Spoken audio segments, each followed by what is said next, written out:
Hola, buenos días. Vamos a ver, iniciamos ya la transmisión. Vamos a ver si nos están escuchando bien, si nos ven bien. Antes de empezar a hacer nuestra primera jornada de este encuentro virtual de jóvenes y maestros por la paz.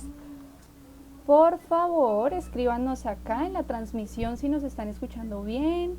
Vamos a hacer primero una prueba. El profe Jairo, háblame, por favor. Hola, muy buenos días a todos. Buen día, Nata, compañeros y estudiantes. Cordial saludo. Listo, vamos a ver, vamos a revisar. ¿Se oye? Esperemos que empecemos a conectarnos más personas. Recordemos que vamos a participar varios colegios. Entonces la idea es que podamos estar todos conectados. Vamos a esperar un poquito. Listo, yo creo que podemos iniciar. Les doy la bienvenida a este primer encuentro virtual de jóvenes y maestros por la paz. Esto es una iniciativa que hemos adelantado desde la Fundación CIMEPaz y con el acompañamiento de varios colegios de Bogotá y de sus alrededores, entre los cuales están el Gimnasio Tundama, que es desde donde transmitimos hoy, y también tenemos otros colegios como el Gimnasio Los Andes, el Colegio Distrital San José de Usme, la Institución Educativa Departamental Cerrezuela, el Colegio Claretiano de Bosa y el Colegio Fe y Alegrías, Las Mercedes, San Ignacio y San Vicente. Esperemos un poquito a que se conecten, vamos a verificar, ¿se están conectando? Listo.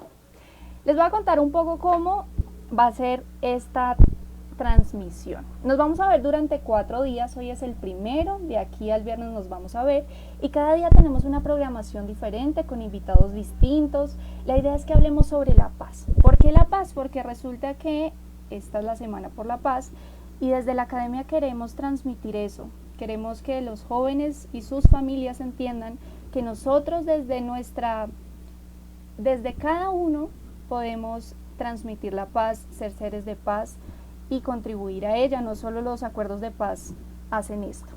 Entonces el día de hoy especialmente vamos a hablar con colegios y docentes. Ellos nos van a contar sobre distintos temas, sobre el conflicto armado, también sobre, como les decía ahorita, los acuerdos de paz, porque acá en Colombia ha habido muchos, también en el mundo. Entonces vamos a ver su relación y ya en los distintos días tenemos otros invitados políticos. Podemos destacar a Antonio Navarro Wolf, María Fernanda Rojas, y bueno, tenemos muchos más que les iremos contando. Entonces acá las personas que están viendo, yo se las voy a presentar. Tenemos a 2 docentes y 2 estudiantes. El profesor del Gimnasio Tundama, Jairo Andrés Angarita, que ya ha estado con nosotros en otras transmisiones en vivo. La profesora Lady Espitia, el estudiante Tomás Bautista y la estudiante Juliana Molano. Salúdennos, por favor. Bueno, muy buenos días a todos y todas. Un cordial saludo a todos los colegios que han apoyado esta iniciativa, a CIMEPAS por ser la organizadora junto con el Gimnasio Tundama y estos colegios aliados. Y bueno, esperemos que hoy podamos debatir muchísimo sobre la paz y el conflicto armado de nuestro país, buscando nuevos caminos que dejan esperanza. Listo. Eh, Entonces, sí, Muy siga, buenos profe. días para todos y todas. Pues la verdad muy contenta de estar en este espacio compartiendo pues con mi colega, con estudiantes y pues muchas gracias a las personas que nos están ingresando a la reunión y pues nada, muy emocionada de estar aquí hablando con ellos y ellas sobre ese tema tan importante para nuestro país que es la paz.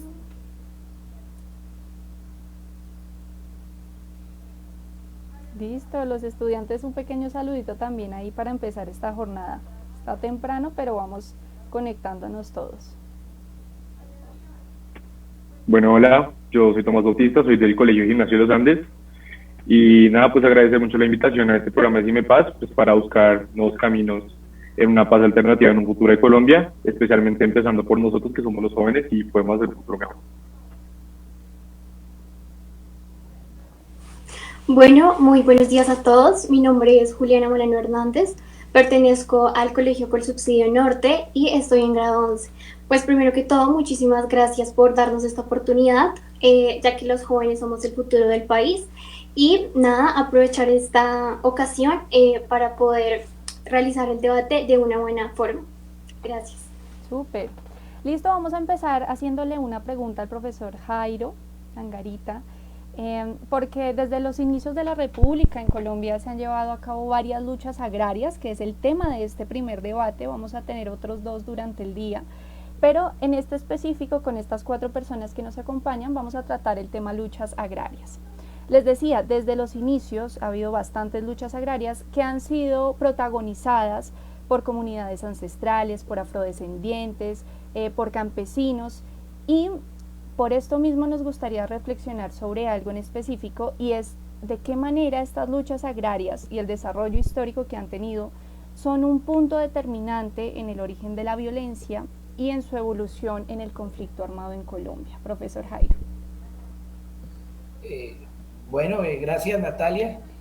Pues bueno, es una pregunta un poco compleja, pero vamos a tratar de hacer un pequeño barrido histórico de por qué el factor agrario, por qué las luchas agrarias son ese factor determinante para el desarrollo del conflicto armado en nuestro país. Yo creo que cuando hablamos del problema agrario, lo primero que tenemos que hacer referencia es sobre el territorio, ¿sí? Y si nosotros analizamos la dinámica del territorio, desde que este país nació en 1821 hasta el día de hoy, se comprueba evidentemente que el Estado colombiano nunca ha ejercido un conocimiento y un dominio del territorio. El Estado simplemente se creó como una figura jurídica para mantener el status quo entre las oligarquías, pero no para dominar ese territorio y hacer llegar las instituciones a las regiones. Ese es un detonante que vemos desde 1821 cuando nació en este país. Ahora, si nosotros analizamos la primera mitad del siglo XIX, nos vamos a dar cuenta que la tierra la tenía concentrada solo una institución, y era la Iglesia Católica. ¿Cómo la había concentrado? Por medio del factor de bienes a manos muertas. En aquel tiempo, al no existir una institución del Estado como hoy la tenemos, que es la beneficencia pública, que trata de aglutinar algunas propiedades que dejan las personas que no tienen herederos, pues en este caso la Iglesia era esa institución que las aglutinaba, y fue muy rica por esta dinámica de bienes a manos muertas, a tal punto que, como dice Álvaro Tirado Mejía en su texto Estado y Política en el siglo XIX, nos cuenta que la Iglesia llegó a tener el 70% de las tierras productivas del país a 1860, ¿sí? Eso fue la dinámica de la primera parte del siglo XIX. Ya cuando nos centramos hacia 1861, vemos el gobierno de Tomás Cipriano de Mosquera, que crea la desamortización de bienes a manos muertas, con el fin de quitarle esas tierras a las iglesias y tratar, entre comillas, de liberar la tierra para que la tuvieran nuevos poseedores. Sin embargo, esta liberación de la tierra no fue democrática, y lo que permitió fue el surgimiento de una clase terrateniente que empezó no solo a acumular las tierras que tenía la iglesia, sino que se convirtieron en los herederos de las grandes haciendas coloniales. Empieza a aparecer el terrateniente y el latifundio, y eso es algo que va a determinar este proceso.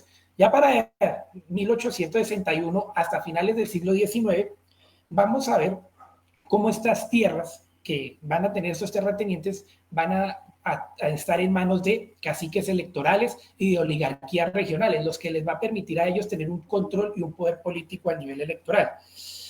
Este problema agrario se va a agudizar hacia finales del siglo XIX, específicamente en el contexto de la Guerra de los 1000 días, por los desplazamientos que van a generar estas 9 guerras civiles. Entonces, al generar estos desplazamientos, la gente que vivía en zonas como el Santander, como la región de Magdalena, como la región de Antioquia y de Boyacá, van a empezar a migrar hacia el sur del país, específicamente hacia una región que se llama la zona extensa del Sumapaz. Entonces van a migrar hacia el Páramo, en Cundinamarca, van a migrar hacia el nororiente del Tolima, van a migrar hacia el Piedemonte llanero y en algunos casos hacia el nororiente del Huila. Eso permitirá que se cree en esta región extensa una colonización forzada. Esta colonización forzada se va a caracterizar ¿por qué?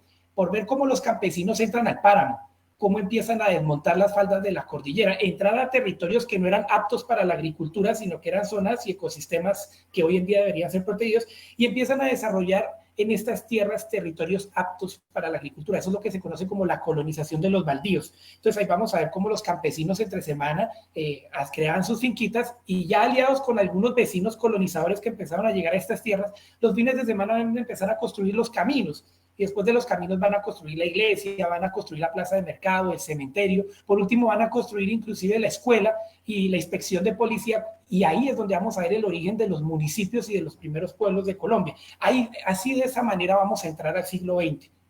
Y ya entrando al siglo XX, pues la cosa se va a agudizar un poco más porque después de que estos campesinos colonos hicieron el trabajo duro de volver estos baldíos en tierras productivas y aptas para la agricultura, los terratenientes van a correr sus fronteras y van a correr los linderos de sus haciendas, a tal punto de que van a invadir estos terrenos que han trabajado los campesinos y al campesino lo van a acusar de invasor y de delincuente.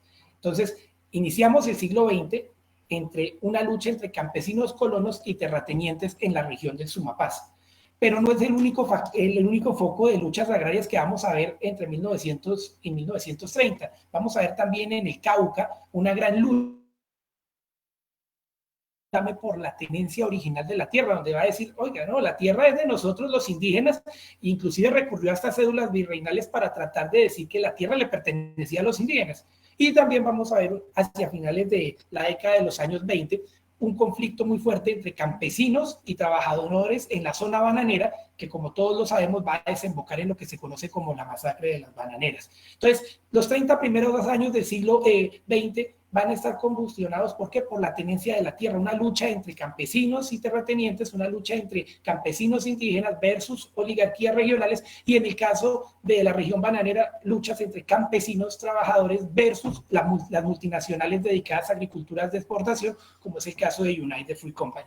Bajo este contexto entramos a los años 30 con la República Liberal y vamos a ver dos posturas interesantes para resolver el problema agrario. La primera en el gobierno de Enrique Olaya Herrera, donde aparece la figura de Jorge Eliezer Gaitán y de Carlos Lleras Restrepo debatiendo por primera vez en el Congreso de la República la importancia de tener el uso social de la tierra para los campesinos.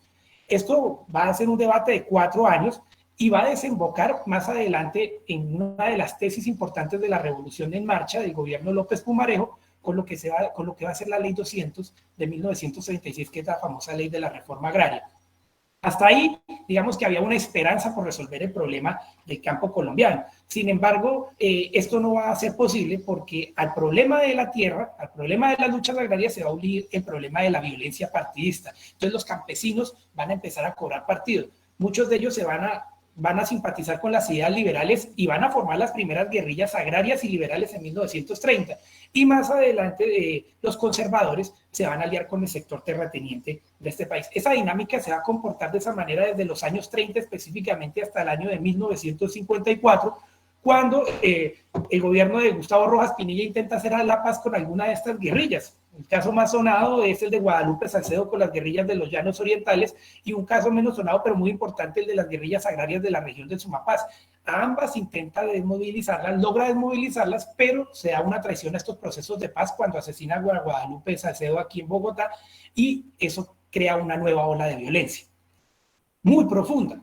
Ahí vamos a ver cómo avanzamos hacia finales de los años 50 y nos vamos a chocar con la propuesta del Frente Nacional.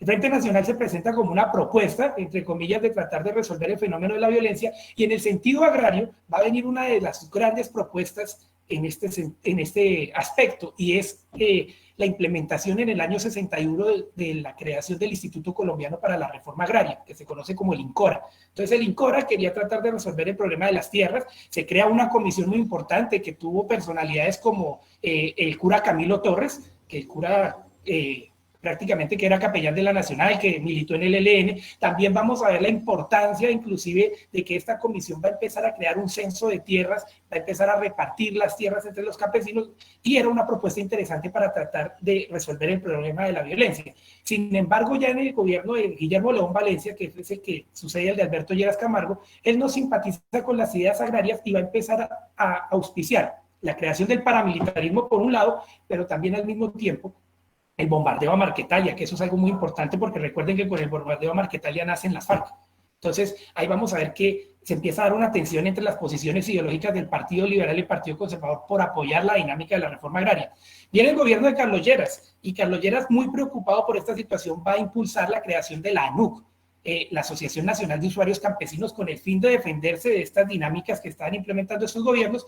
Y finalmente, vamos a ver cómo el gobierno de Pastrana va a dar una estocada tremenda a la reforma agraria que había implementado tanto el gobierno de Lleras Camargo como el de Lleras Restrepo con la creación del Pacto de Chicoral, en donde se le dice a los terratenientes que vamos a crear una contrarreforma agraria, y aún más van a decir, si quieren reforma agraria, que vayan y colonicen el sur del país, que vayan y colonicen el Darién, las zonas más inhóspitas en las cuales los campesinos no podían trabajar. Entonces ustedes van a escuchar en textos de Alfredo Molano cómo se colonizó el Guaviare. Entonces el gobierno cogió y llevó a todos estos campesinos y los botó en medio de la selva, y miren a ver cómo colonizan estas regiones, algo que era inhumano y que no tenía sentido en algo digno para el campesino. Ya para ir finalizando las ideas, vamos a ver cómo hacia la década de 1970 y 1980, con la bonanza marimbera y la bonanza de la coca, el campesino va a ser víctima del conflicto armado, porque va a tener dos alternativas: o trabajar con los cultivos ilícitos, o en su defecto ser desplazado por estar en zonas ricas para el cultivo.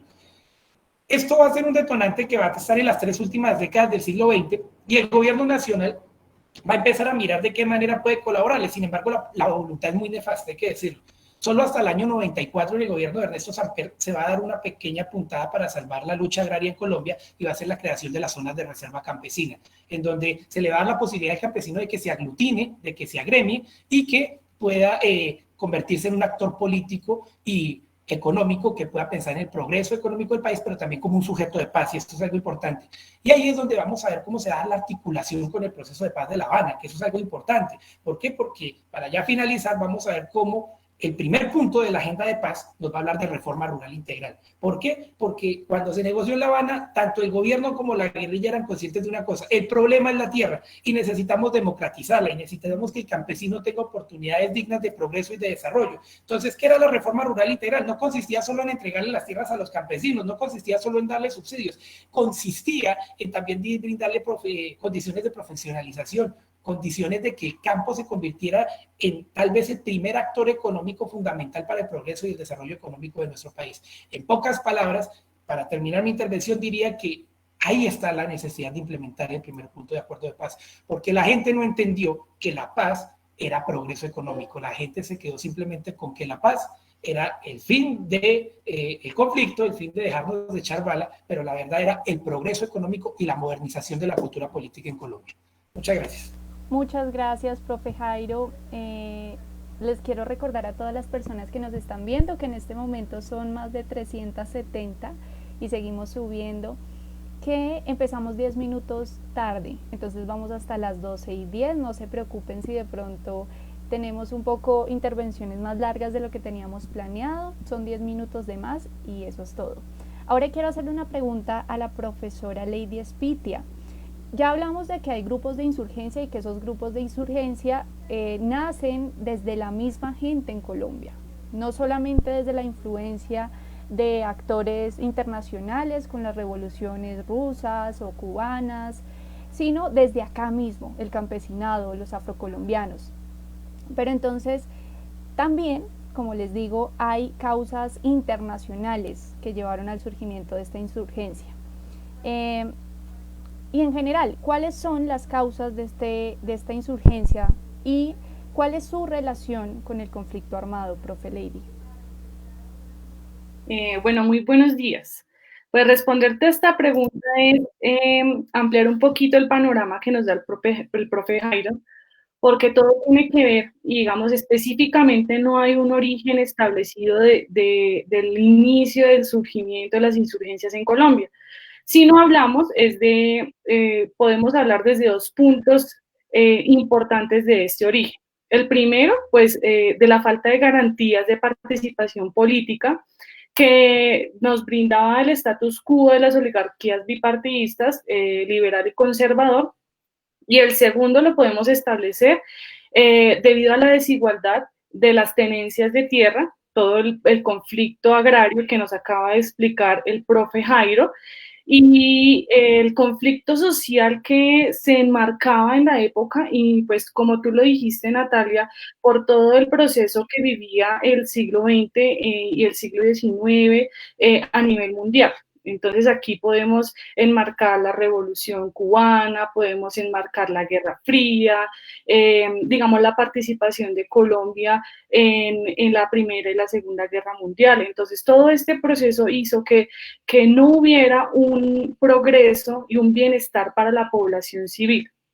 Entonces, dentro de los antecedentes que nosotros tenemos del surgimiento de las insurgencias en Colombia, podemos hablar de la Guerra de los 1000 días. Fue una guerra civil donde los liberales fueron los primeros en optar por hacer una autodefensa campesina. En ese momento no lo llamamos guerrillas, sino lo llamamos autodefensas, y estas se iniciaron pues porque los campesinos necesitaban defenderse de la situación de violencia que generaba el Estado, pues con la represión de los militares. Entonces aquí tenemos a Rafael Uribe y a Benjamín Herrera, que ellos organizaron y ellos optaron por defender a sus campesinos, organizar a sus campesinos, y pues aquí digamos que inicia el proceso de autodefensa campesina. Ya pues en el año de 1930 aparece pues las guerrillas liberales, ya ellas se transforman, las autodefensas ya toman como más fuerza, y los liberales son los que dan los inicios como consecuencia pues de las luchas agrarias. Y pues ellas van a mantener una lucha contra los pájaros y los chulavitas. Estos nacen en el gobierno de Laureano Gómez, cuando muere Jorge Eliezer Gaitán. Entonces, pues, como conocen, pues el Bogotazo fue uno de los acontecimientos que genera, pues, gran impacto de violencia en Colombia. Entonces nacen estos dos grupos, los chulavitas y los pájaros, como una forma de reprimir a los campesinos. Y ellos hacen parte, los chulavitas y este grupo de los pájaros hacen parte de afiliaciones conservadoras. Eran campesinos, pero campesinos que apoyaban las ideas conservadoras y pues que eran dotados por la policía de la época. Entonces, podemos decir de alguna forma que estos dos grupos fueron como esos primeros inicios del paramilitarismo en Colombia. Entonces, ellos se dedicaban a perseguir a estos campesinos liberales insurgentes, y pues debido a toda esta situación de enfrentamiento ya entre civiles de un bando y el otro, entonces se vio la necesidad de hacer como un diálogo con el gobierno, y pues se da la primera amnistía. Entonces aquí pues la guerrilla da como un cese al fuego, decide pues aceptar la amnistía, y pues esto se comienza a fracturar con el asesinato de Guadalupe Salcedo. Él hace parte de las guerrillas de los Llanos Orientales, y este acontecimiento es uno de los magnicidios como más fuertes que se produce en Colombia en el siglo XX. Entonces, digamos, este acontecimiento, este asesinato de Guadalupe, pues lo que hace es que los campesinos retomen las armas, los vuelvan guerrillas liberales con más fuerza, con más ímpetu, y pues comienza un proceso que pues hasta el día de hoy no ha parado. Ya llega el Frente Nacional, que pues el Frente Nacional es un pacto, un acuerdo político entre liberales y conservadores, donde se da la alternancia política, pero solo de estos dos partidos. Entonces, pues obviamente hay un descontento porque siempre ha habido poca participación política de los campesinos, y pues estos primeros grupos precisamente buscaban era la participación para que ellos pudieran llegar a ocupar grandes cargos, y a partir de eso, pues ellos pudieran establecer pues esas reformas agrarias, esa igualdad social, ese progreso que se buscaba de la población civil. Entonces, pues aquí con el Frente Nacional lo que se da es un sesgo de estos dos partidos políticos, y no se deja que ninguna otra visión política y se involucre. Entonces, pues hay un descontento, y se dio como una fuerte oposición a este gobierno. Entonces, en el primer gobierno del Frente Nacional tenemos a Alberto Lleras Camargo, que él promete la paz a las guerrillas liberales, hace una reforma agraria y da una pequeña participación política. crea el INCORA, que es el Instituto Colombiano para la Reforma Agraria, y le devuelve la participación jurídica al Partido Comunista. Entonces, como que él hace un proceso, aunque pues lento, no tan fuerte, pero pues intenta como abrir esa posibilidad de participación a los partidos comunistas y a las guerrillas liberales. Pero fractura cuando llega al gobierno del Frente, al segundo gobierno del Frente Nacional, Guillermo León Valencia. Entonces, pues conocemos que Guillermo León Valencia fue un conservador de esos conservadores anticomunistas, y pues su gobierno viene a ser una antiinsurgencia anticomunista, y pues aquí es donde ellos, el gobierno de Guillermo León Valencia, se produce el bombardeo a Marquetalia. Entonces, recordemos que el bombardeo a Marquetalia se dio porque en ese momento, pues, años atrás había surgido la Revolución Cubana, entonces, pues, eso fue como un boom, y las guerrillas liberales de la época y las que se estaban formando, pues, intentaban hacer algo parecido acá.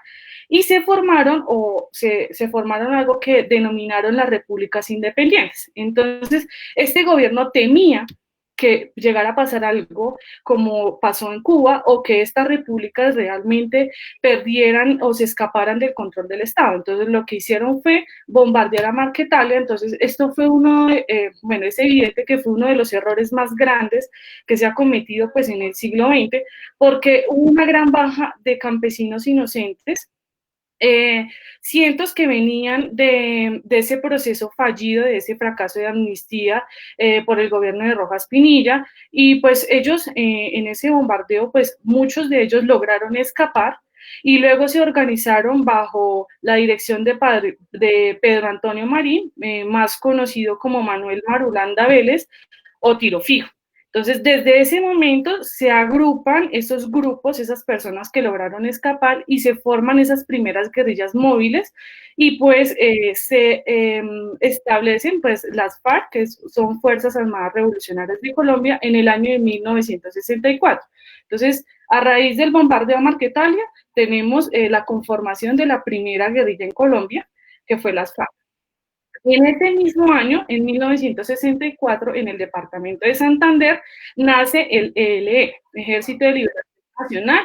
Esta fue una organización ideológica que combinaba perspectivas marxistas y leninistas, pero tenía como algo especial, que fue como un boom, algo que realmente marcó a las guerrillas de Latinoamérica, y era que hacía parte de la teología de la liberación, es decir, que grandes de o sea, los que conformaron las guerrillas eran curas, eran sacerdotes de la Iglesia Católica. Entonces, como bien lo mencionaba Jairo, Camilo Torres, él fue, digamos, uno de los que dio fuerza a este movimiento guerrillero, y pues él muere en su primer combate en el año de 1966, pero a su reemplazo llega otro cura venido de España, el Manuel Pérez, que a él lo conocieron como alias el cura. Entonces, digamos, las FARC siempre se financiaron con los mismos campesinos. El ELN se financiaba con todas las petroleras y pues que existían en ese momento en el país. Entonces, ellos de esa manera pues lograban pues establecerse como un grupo armado. En 1967 nace el EPL, y en 1960 nace el M-19. Entonces el M-19 es una guerrilla urbana que causa incomodismos, como ustedes bien lo saben, son los que roban la espada de Bolívar en el cantón, se roban las armas del Cantón del Norte al ejército, secuestran a uno de los, secuestran se me fue. Bueno, ellos hacen varias cosas, dentro de los cuales pues también está la de justicia, sí.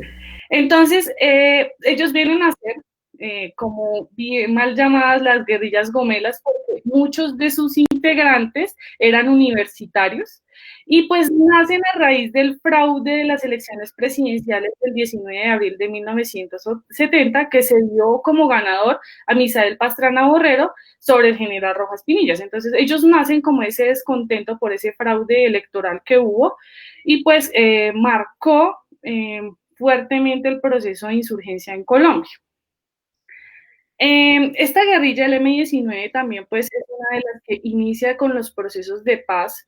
Ella firma su primer proceso de paz en el año de 1990 en el gobierno de Virgilio Barco y pues este es el inicio de, digamos que yo te puedo decir que este sería como un inicio o yo te podría especificar que es el surgimiento de la insurgencia en Colombia. Luego ya marcada con el narcotráfico, pierden su visión de ser esa defensa campesina, de luchar por por el proceso agrario, por la equidad, por el progreso de la población, y pues ya transforman en sus intereses económicos y políticos que se establecen ya después de todo el auge del narcotráfico en Colombia.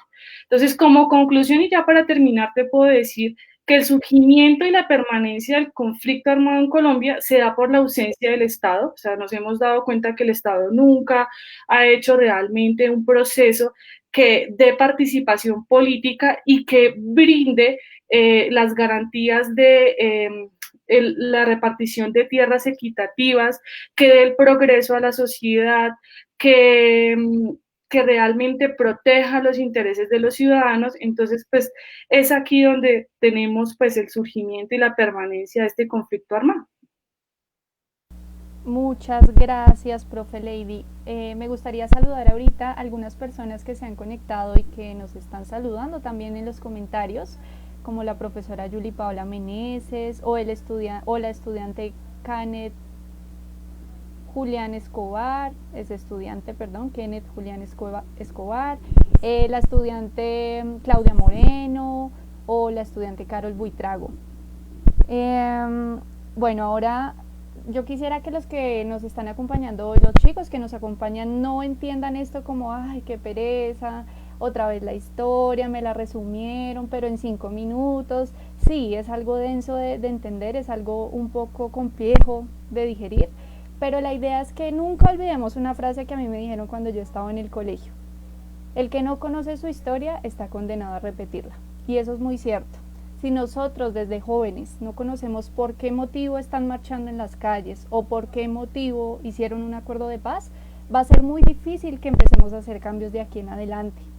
Entonces, por eso abrimos estos espacios académicos que a veces sí son un poco densos de digerir, como les decía al inicio, pero que si les prestamos atención y de pronto los complementamos con otras acciones, quería recomendarles acá que se vieran una serie que está en RTBC, que es público, en internet, se llama La historia de las cosas. Son apenas 5 minutos de varios objetos que han marcado la historia de Colombia, y lo recordé porque hablábamos de Camilo Torres. Entonces uno de esos capítulos es sobre la bata de Camilo Torres, y ustedes en 5 minutos y de manera muy simple pueden saber más sobre la historia de Colombia sin tener que entender toda la historia desde sus inicios, desde la República.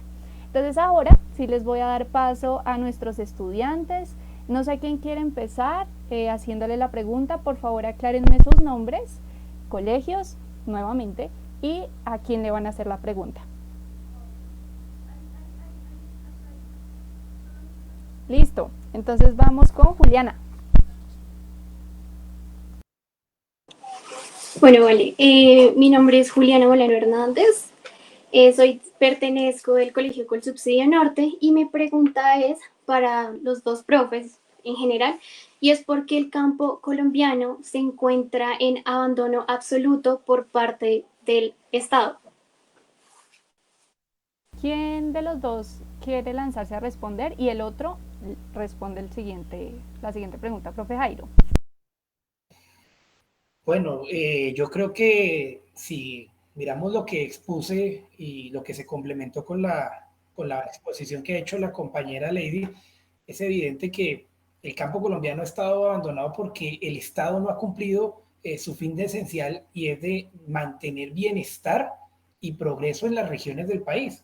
Tenemos un país gigante, Colombia es un país gigante, comparado inclusive con países del mundo, tiene una gran extensión en su superficie, y la inhóspita geografía que tiene, desde las cordilleras, los mismos bosques, la misma selva, han hecho que sea muy difícil que las instituciones lleguen a estos lugares.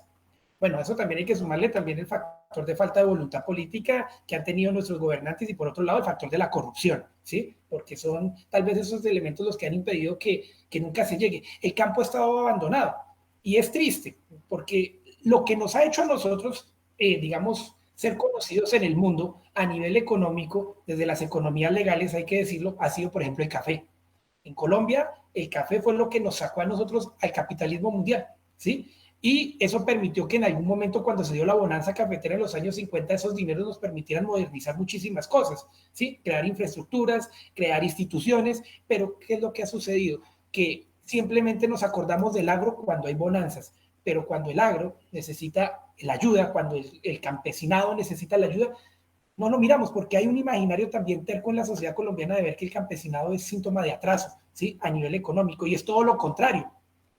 Un dato curioso, estimados estudiantes, si tú miras el informe de las Naciones Unidas sobre el acuerdo de paz, haciendo proyecciones a los próximos 30 años, se atrevió a decir que si se implementaba solo el primer punto de la agenda de paz, tendríamos 8 millones de empleos, entre directos e indirectos. Sería la revolución de empleos más grande de todo el continente y una sin precedentes a nivel del globo. Entonces, yo lo que diría es, técnicamente, aquí lo que falta es voluntad política de querer ayudar al campesinado y voluntad política de querer implementar el acuerdo de paz. Si hoy inclusive tenemos masacres de líderes sociales, si hoy tenemos de verdad al campesinado como una de las principales víctimas de estos asesinatos que se han dado, estas masacres que se han dado en nuestro territorio, es precisamente por la falta de implementación de ese acuerdo de paz. Entonces, en cierta medida, la responsabilidad del Estado. Muy bien, profe, muchas gracias. Acá hay un estudiante que comenta y hace una pregunta. ¿Quién descubrió o inventó la palabra paz y qué significa para Colombia en nuestro país? Yo quiero decirle a ella, son dos personas, nos hacen la misma pregunta, Marcela y Carol, que esta pregunta la vamos a ir respondiendo durante todos estos días. Es algo que hay que desenredar poco a poco para entender qué es la paz realmente, porque nos hablan de paz, nos muestran una palomita, pero no sabemos qué es la paz. Entonces todos estos días vamos a darle respuesta a esa pregunta. Ahora sí, si quieres, Tomás, continuar tú con la pregunta para la profe Lady. Vale, gracias.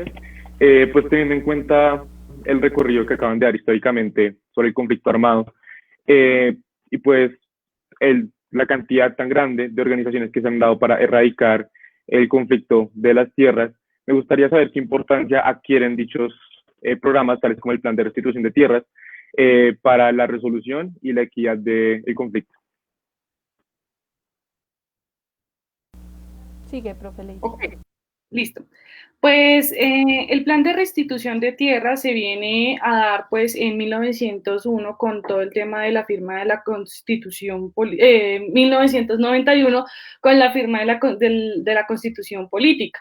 Y pues lo que se pretende aquí es devolverle a esos campesinos que fueron desterrados por el conflicto armado en Colombia, devolverle sus tierras para hacer uso de ellas y que el campesino que fue llevado a la zona urbana se devuelva a sus tierras, a cultivarlas, porque como lo dijo el profe Jairo, nosotros somos un país que en su 70% es agrario y pues de ahí dependería mucho el progreso de este país. Entonces, lo que se da el impulso que se le da a esta restitución de tierras es precisamente que esos campesinos que en las ciudades no se sienten cómodos, que en las ciudades no han encontrado pues ese bienestar, porque pues el bienestar no solo viene de encontrar un trabajo que me dé pues para sobrevivir, sino el bienestar es de sentirme cómodo, de que un campesino realmente sabe labrar la tierra, no sabe construir casas.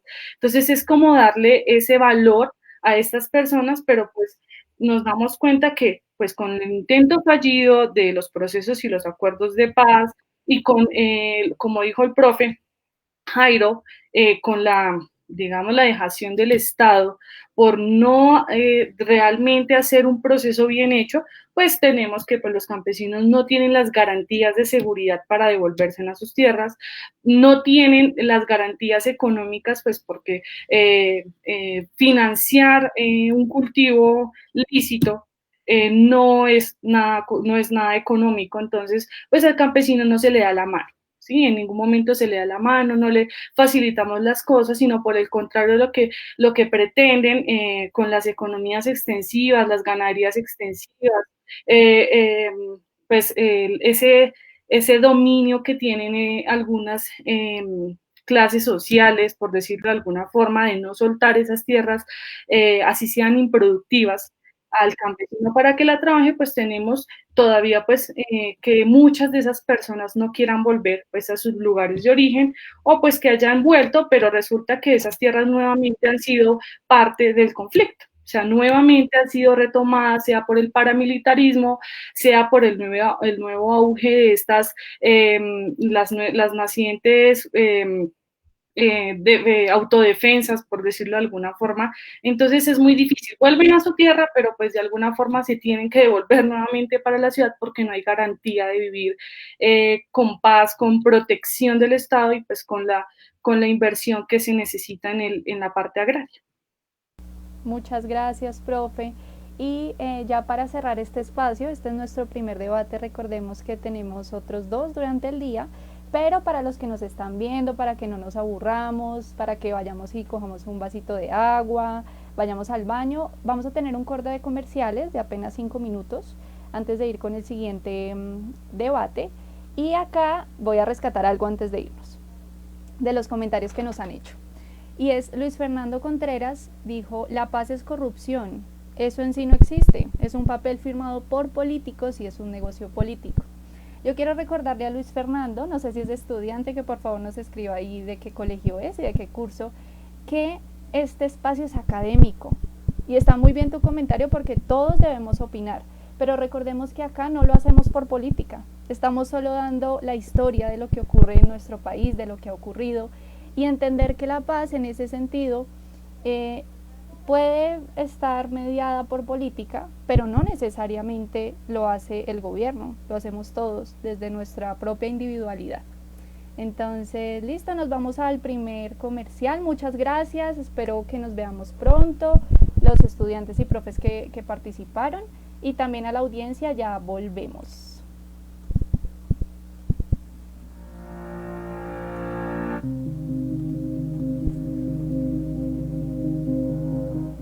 Hola, mi nombre es Simón Peña, soy personal estudiantil del Colegio San José de Usme y en esta hora me gustaría compartirles un poco de mi respuesta a la pregunta de qué acciones puedo tomar para contribuir a la paz en Colombia.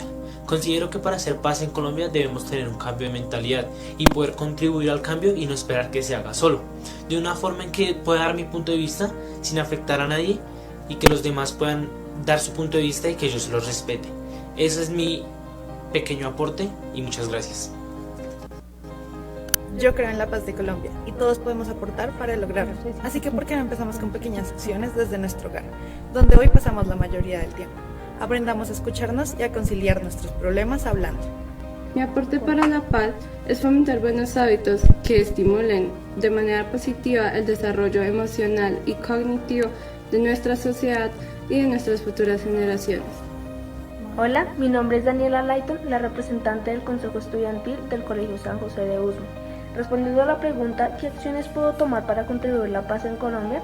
Pienso que la paz no va en una sola persona, sino que va en todos como pueblo. Por lo tanto, debemos escuchar la opinión y las ideas de los demás. Es decir, debemos tomar una iniciativa para que la paz comience conmigo hacia los demás. Entre más yo busque la paz, sé que la conseguiremos. Lo poco de muchos es suficiente. Y si todos queremos la paz, la lograremos.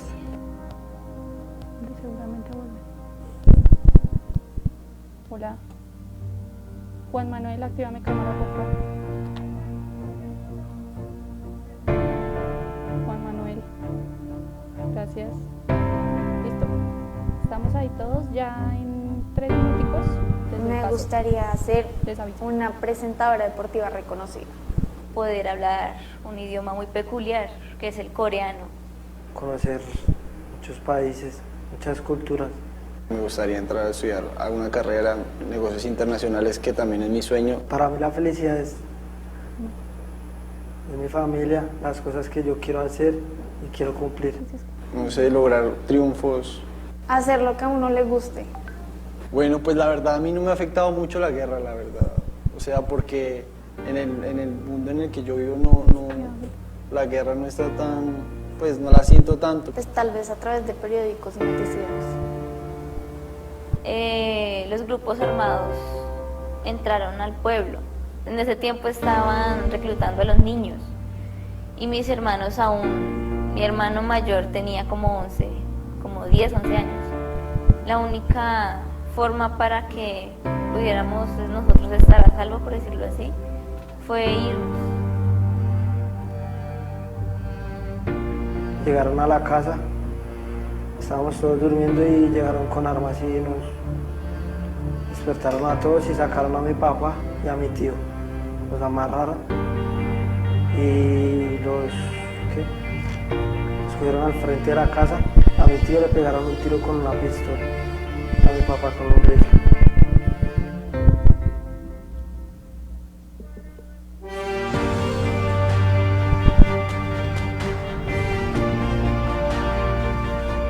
La violencia es muy dura.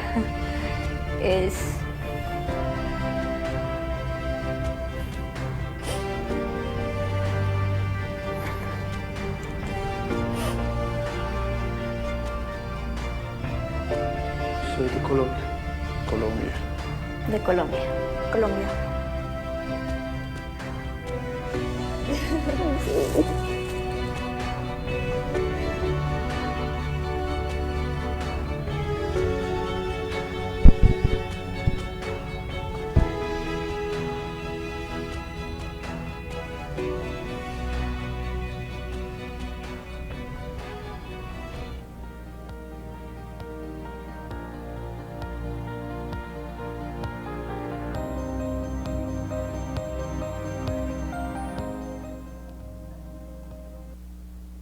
Listo, volvimos súper rápido.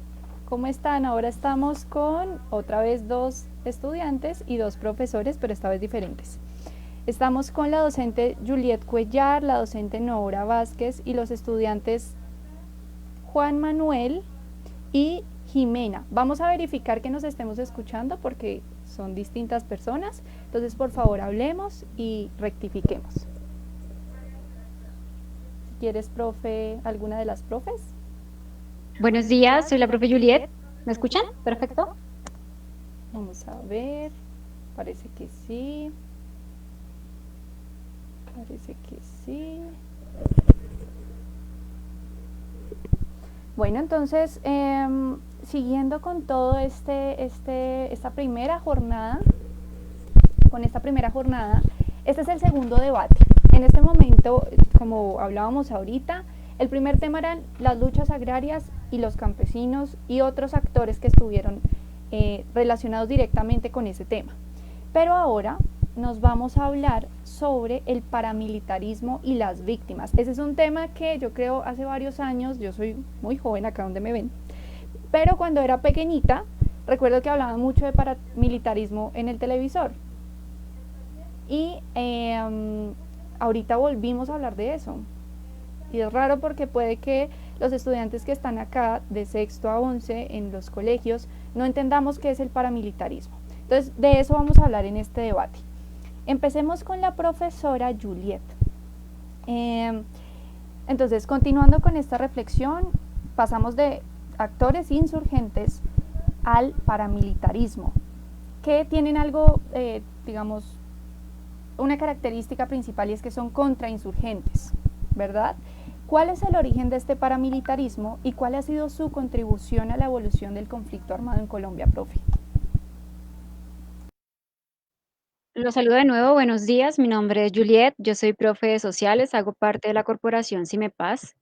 Indiscutiblemente, Natalia, el tema del paramilitarismo es algo complejo de abordar, principalmente porque genera cierto escozor o recelo en algunos escaños de la sociedad colombiana, porque lo que se suponía iba a ser todo un proyecto para poder eliminar o hasta cierto punto disminuir la insurgencia, terminó siendo una máquina más de la guerra en el país.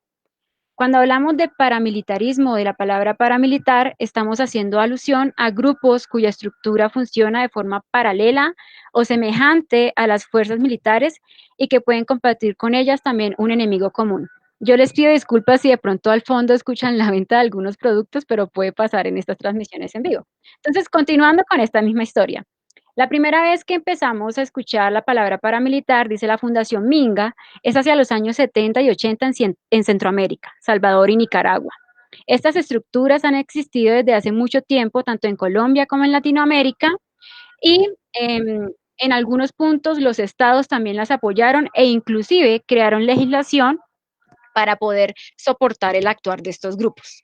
Ahora, centrándonos directamente en el tema, miramos entonces la raíz o las raíces del origen de estos grupos acá en Colombia. Vemos entonces que esa raíz acá en el país se encuentra en las diversas violencias y directamente ocurridas, creo que ya lo estaban explicando los profes en el anterior panel, entre los años 40 y 50 y se representan muy bien en dos figuras. Por un lado los pájaros y por otro lado los chulavitas. Regáleme un momento, por favor. No te preocupes, profe, puedes continuar, no suena tan alto. ¿Seguro? Bueno, entonces sigo.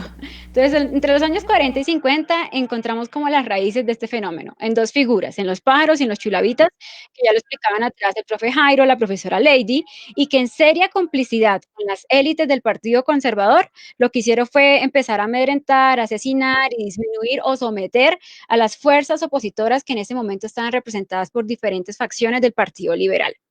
Ahora bien, bueno, y entonces, ¿en qué momento ya empieza a aparecer como esa figura del paramilitarismo tal como lo conocemos hoy? Entonces, por un lado, tenemos que mirar este antecedente que es la Guerra Fría. La doctrina de seguridad democrática que empieza a impartir Estados Unidos en diversos países, bueno, en toda Latinoamérica, que lo que hace es poner en la mira al comunismo y por ende también a las guerrillas. Colombia, por supuesto, también se compromete entonces con esta doctrina, con la lucha contra insurgente. En el año de 1965, cuando era presidente del Frente Nacional Guillermo León Valencia, él crea un decreto legislativo y en ese decreto legislativo básicamente se organiza la defensa nacional del país. Ese decreto decía dos cosas. Por un lado, que todos estábamos llamados a defender el país. Y por el otro, que si las Fuerzas Armadas lo consideraban necesario, podían también darle armas a los civiles para que los apoyaran en esa lucha contra la insurgencia. Este punto es muy problemático porque se supone que en un Estado es el Estado el que debe tener el monopolio de las armas precisamente para garantizar la convivencia pacífica y en este punto se rompe, ¿cierto?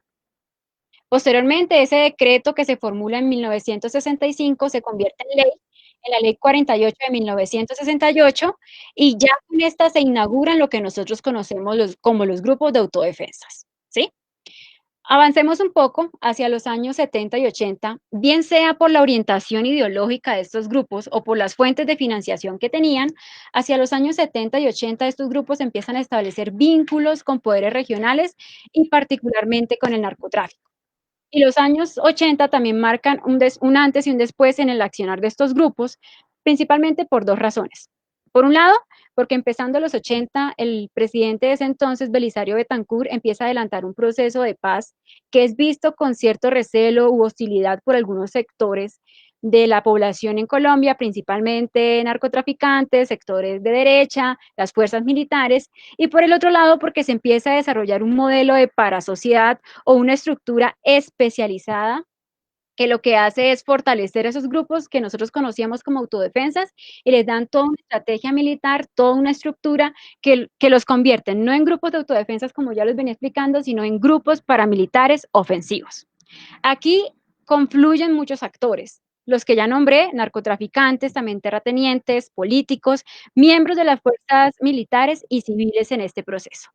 Entonces, en los años 80, estos grupos, ya hablemos entonces de paramilitares, empiezan a establecer o ya tenían unos vínculos muy, muy estrechos con el narcotráfico, que inclusive llegan a ser hasta sus ejércitos privados.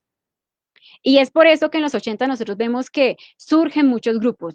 El MAS, Muertas Secuestradores, Movimiento Anticomunista Colombianos, todos paramilitares, y los 80 también van a ser conocidos como una década en particular, donde se van a empezar a promover genocidios y masacres. Porque es que aquí presten la atención a algo, chicos y chicas y las personas que nos están escuchando.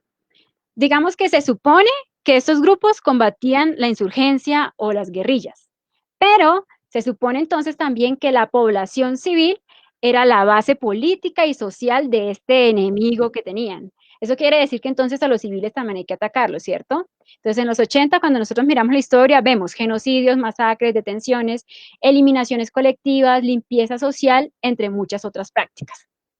Finalicemos esa década. Ya está en la presidencia Virgilio Barco y se ve con muchísima preocupación no solamente el aumento de estas estructuras, sino que además de eso tienen mucha complicidad y también mucha relación en estos genocidios y masacres que yo les estaba diciendo. Entonces en ese momento se dice, bueno, o sea, ya no podemos seguir con los grupos de autodefensas, tienen que ser ilegales. Y el gobierno declara en ese momento que si usted conforma grupos de autodefensas, eso va a ser un delito. Llega César Gaviria, con César Gaviria, digamos que la lucha contra estos grupos no continúa, digamos que para él es más importante la guerra integral hacia los grupos subversivos o las guerrillas en particular, y finalizando la presidencia de César Gaviria se van a empezar a promover las asociaciones comunitarias de seguridad rural o cooperativas de campesinas de seguridad, más conocidas como las Convivir. ¿Qué eran las Convivir? Pues básicamente servicios de vigilancia y seguridad privada que funcionaban muy semejante a la estructura de la legislación que ya les mencioné hace un rato. O sea, aquí en este punto el Estado se retracta. Se vio que ya estos grupos estaban muy corrompidos, los vuelven ilegales, se dice que ya no, y luego vuelven otra vez y los incorporan. Estos grupos, pues se supone que el desmonte de las Convivir va a empezar en el año 97, 99, sin embargo, nunca le devuelven las armas al Estado y empiezan también a ser contratados por narcotraficantes y terratenientes. Cuando llegamos a este momento, también entonces estudiemos qué estaba pasando con el paramilitarismo. Existían muchas estructuras, muchos grupos. Entonces ellos ven la necesidad, por un lado, de aliarse, de unificarse, estamos hablando de los años 90, y también ellos quieren como de una u otra forma también como empezar a mejorar su imagen, ¿sí? Entonces se crean las Autodefensas Unidas de Colombia en el año de 1997. Los años 90 son años particulares también para el crecimiento de los grupos, llamémoslos ilegales, porque hay que recordar que ya en los 90 o después, o sí, en la segunda mitad de esa década, ya los capos de los grandes carteles o están muertos o están encarcelados. Entonces esto deja un vacío de poder para que esas estructuras también asuman todo el tráfico de narcóticos. Entonces a las guerrillas o a la guerrilla de las FARC se le delega principalmente la fase del cultivo y a los paramilitares la conversión de la base de coca en cocaína y también de la exportación. Entonces esto hace por un lado que tengan una fuente de financiación casi que ilimitada y por el otro lado también que empiecen como con un otro momento de avanzada. De avanzada quiere decir de muertes y de masacres también. Entonces, cuando llegamos a este momento, hay que recordar también que ya finalizando los 90, la presidencia de Pastrana, de nuevo otra vez diálogos de paz, y esto también genera recelo en unos sectores de la población que no dudan en apoyar entonces a estos sectores paramilitares. Cuando ustedes revisan, niños y niñas, finalizando los 90 y empezando el 2000, vamos a ver que lo que van a hacer estos grupos es atacar las retaguardias de las guerrillas, o sea, a la población civil que vive en esas zonas que han sido aparentemente dominio de las guerrillas. ¿Qué tipo de violencia impartían estas personas? Por un lado, terror masivo, violencia punitiva y homicidios ejemplarizantes. Entonces busquemos, finalizando los 90 y empezando los 2000, encontramos una serie de masacres, El Salado, Mapiripán, Puerto Alvira, Tibú, Macayepo, El Aro, El Tigre.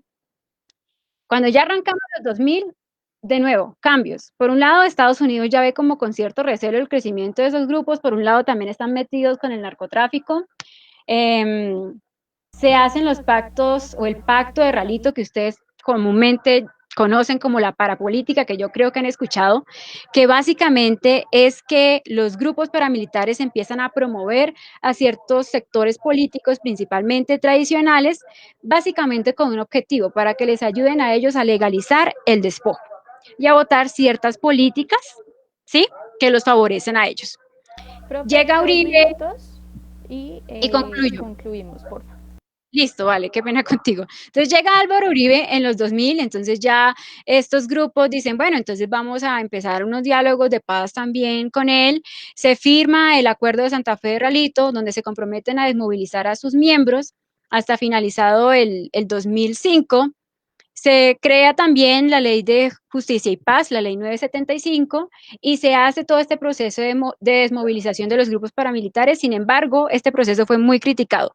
Por un lado, porque tenía altas dosis de impunidad, y segundo también, porque existía un riesgo inminente de reincidencia de estos grupos, y aquí cierro con lo que me estaba preguntando Natalia al comienzo.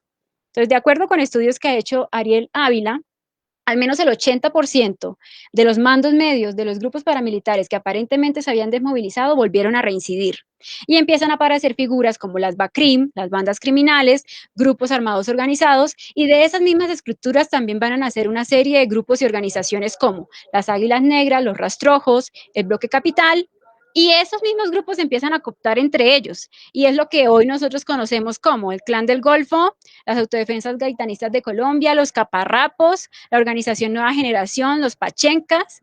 Digamos que ya estos grupos en la actualidad actúan más bien como mercenarios, no tienen un marco ideológico profundo, sino que están ofertados principalmente al mejor postor, y ellos en gran parte también son los responsables de la muerte de líderes sociales, pero porque también les han pagado para ello, en gran parte. Entonces, para concluir, en la historia de Colombia han surgido diferentes iniciativas para legalizar la acción militar de civiles, lo cual ha socavado no solamente al Estado, sino adicional a eso también a las fuerzas militares. Los múltiples y diversos intentos de privatizar la violencia y la seguridad han impedido que el Estado se consolide en todo el territorio nacional y también son una amenaza para la paz. Lo fueron antes, lo son ahora. Y como saldo entonces encontramos con los paramilitares particularmente 6 millones de hectáreas despojadas, 8 millones de desplazados y al menos el 47% de las víctimas del conflicto han muerto a manos de grupos paramilitares. Gracias. Gracias, profe, la mitad es una cifra bastante importante. Quería rescatar un comentario antes de seguir y es algo muy bonito que nos escribió Andrea Reyes Meneses. Ella nos dice, excelente, la paz empieza por nosotros, en cosas tan cotidianas como no hablar mal del otro, compartir conocimiento, ayudar en casa, dar amor al prójimo. Basta de culpar a otros como el gobierno por algo que nos involucra a todos. Somos más ciudadanos que gobernantes. Muchas gracias por ese comentario tan bonito y a propósito quiero invitarlos a todos a que nos escriban acá, no sé si vieron ahorita los comentarios, muchos estudiantes de los que están acá viéndonos y participando hicieron videos sobre cómo ellos aportan a la paz. Entonces quiero que ustedes en los comentarios nos escriban cómo ustedes aportan a la paz en su país desde la cotidianidad, no haciendo un acuerdo o no haciendo un libro, sino de pronto en su misma casa, con su familia o con sus compañeros de colegio. Ahora sí, continúo con la profe Nora. Vámonos con la profe Nora y después vamos con las preguntas de los estudiantes. Estábamos hablando del conflicto armado, ya hablamos de los grupos insurgentes, ahora del paramilitarismo y entendimos cómo surge todo este conflicto. Pero algo, quizás lo más importante, es las consecuencias que ha tenido este conflicto y uno de los principales actores o de los más afectados son las víctimas. Por eso te quiero hacer esta pregunta. ¿Por qué razón el papel de las víctimas ha sido fundamental en los procesos de paz y en la reconciliación de nuestro país? Bueno, muy buenos días para todos. ¿Me escuchan bien ahí? Te escuchamos. Perfecto. Integrante de CIMEPAS y también docente del Colegio San José de Usme. Quiero enviar un saludo muy especial a todos los estudiantes, docentes y comunidad en general que nos están viendo en estos momentos. Pues bueno, Natalia, podríamos empezar a definir qué es una víctima. No desde lo que yo considero que es una víctima, sino desde el marco legal. ¿Cuál es ese gran marco jurídico y cuál es ese gran marco legal en relación a las víctimas? Bueno, estoy hablando de la Ley 1448 de Víctimas y Restitución de Tierras del 2011. ¿Para qué se crea esta ley? Esta ley fue creada para reconocer los derechos de las víctimas del conflicto armado. Es decir, todo aquel que sea reconocido como víctima está dentro del marco del conflicto. ¿Alguien que muere en una riña callejera es considerada víctima? No, estamos hablando de las víctimas en el marco del conflicto armado. ¿Para qué se crea esta ley? Bueno, esta ley básicamente se crea para repararlas, para conservar sus memorias y evitar que se vuelvan a repetir las atrocidades. Entonces tiene varios componentes. Podríamos decir a través de una pregunta, ¿qué es lo que está pasando con esa ley actualmente? Bueno, inicialmente la ley tenía un tiempo contemplado para poder ser ejecutada y iba hasta el 2021. Sin embargo, la Corte Constitucional amplió su vigencia hasta 2030. ¿Por qué la Corte Constitucional amplía la vigencia de esta ley específicamente creada para reparar a las víctimas? Pues precisamente porque nos encontramos con varios problemas en relación a este derecho de las víctimas de ser reparadas, de conocer la verdad, de que se haga justicia con estos hechos victimizantes en el marco del conflicto. Y son varias problemáticas. Digámoslo así que solamente 1 millón de víctimas ha recibido indemnización. La pregunta es, ¿cuántas víctimas se registran actualmente? Ya nos acercamos a 9 millones de víctimas en Colombia. Entonces, solamente 1 millón ha sido reparada. Otro de las grandes problemáticas, podríamos mencionarlo, es que la reparación colectiva va apenas en el 2% del cumplimiento. Recordemos que no solamente hay una reparación integral, sino que también hay una reparación colectiva, porque no son víctimas individuales, en muchos de los casos son comunidades enteras, municipios, ¿sí? Los que han sufrido este tema de la violencia y sus consecuencias de una manera muy dolorosa y muy trágica, así de pronto los medios de comunicación y la historia oficial lo quieran apañar con discursos. Realmente estamos hablando de un tema masivo, estamos ya llegando casi a los 9 millones. Bueno, y ahí viene otra problemática, y es que hay intentos oficiales por negar el conflicto, ¿sí? Por negar el conflicto armado, por invalidar la memoria de las víctimas. Es decir, las víctimas podríamos decir que sufren un doble proceso de victimización, y es el hecho victimizante, ¿cierto? El desplazamiento, la masacre, la desaparición forzada, bueno, toda esa gran diversidad de formas de violencia. Sin embargo, pues la ley también podríamos mencionar que la ley tiene otro vacío, y es que está desfinanciada, ¿cierto? Entonces es una ley seriamente desfinanciada, a la cual no se le han dado muchos recursos para que pueda hacerse efectiva. Otra de las problemáticas es que los jueces solo han resuelto el 9% de las solicitudes de restitución, y hay muy pocas sentencias que se han cumplido. Puede que pase que el juez dé una sentencia sobre la restitución de tierras a unas víctimas y demás. Sin embargo, ¿qué es lo que pasa? Que a pesar de las sentencias, pues nos vemos abocados a dos realidades en Colombia, y es que Colombia es un país de leyes. En el marco jurídico, Colombia es un país súper ejemplar, pero cuando uno va, digamos, a preguntarse cuál es el estado de la implementación de ese marco jurídico, pues hay muchos vacíos todavía. Bueno, pero no todo es malo. Hablemos de los avances, digamos, cuáles han sido los avances en relación a esta ley de víctimas, y es que, bueno, se ha hecho un gran proceso de sistematización y de organización de las víctimas, ¿cierto? Ya están en un registro común, y pues en ese registro común se registran 9 millones. Otro de los avances, digámoslo así, es reconocer a víctimas colectivas, no reconocer solamente a víctimas individuales, sino víctimas colectivas. Me refiero a las comunidades, que son las comunidades negras, las comunidades indígenas que han sufrido en el marco del conflicto armado. Bueno, otro de los avances es la creación de juzgados especializados para tratar estos temas en restitución de tierras en la mayor parte del país. Otro de los avances, podríamos decir que se producen informes de memoria histórica con las voces de las víctimas, y ahí ese es un punto fundamental y clave, y es, respondiendo a tu pregunta, Natalia, bueno, ¿cuál es el papel de las víctimas en todo este proceso? Pues realmente si queremos hablar de paz en Colombia, tenemos que reconocer no solamente el rol que tienen las víctimas, sino que también debemos dar ese paso no solamente al reconocimiento, sino a la implementación y a una reparación integral. ¿Reparación integral en qué sentido? No solamente se indemniza materialmente, sino también simbólicamente, y son todas estas acciones que hacen las víctimas para poder perdonar. Digamos que es un punto clave de todo el tema de cómo se logra la paz. Sí, podríamos decir que la paz se logra con medidas de reparación, con financiación, con una reforma rural integral, como lo mencionaba en la primera parte de este panel, ¿cierto? El profesor Jairo. Sin embargo, hay una dimensión que no debemos olvidar y es la dimensión del ser, la dimensión del ser humano, y ahí es donde vienen todas estas acciones simbólicas.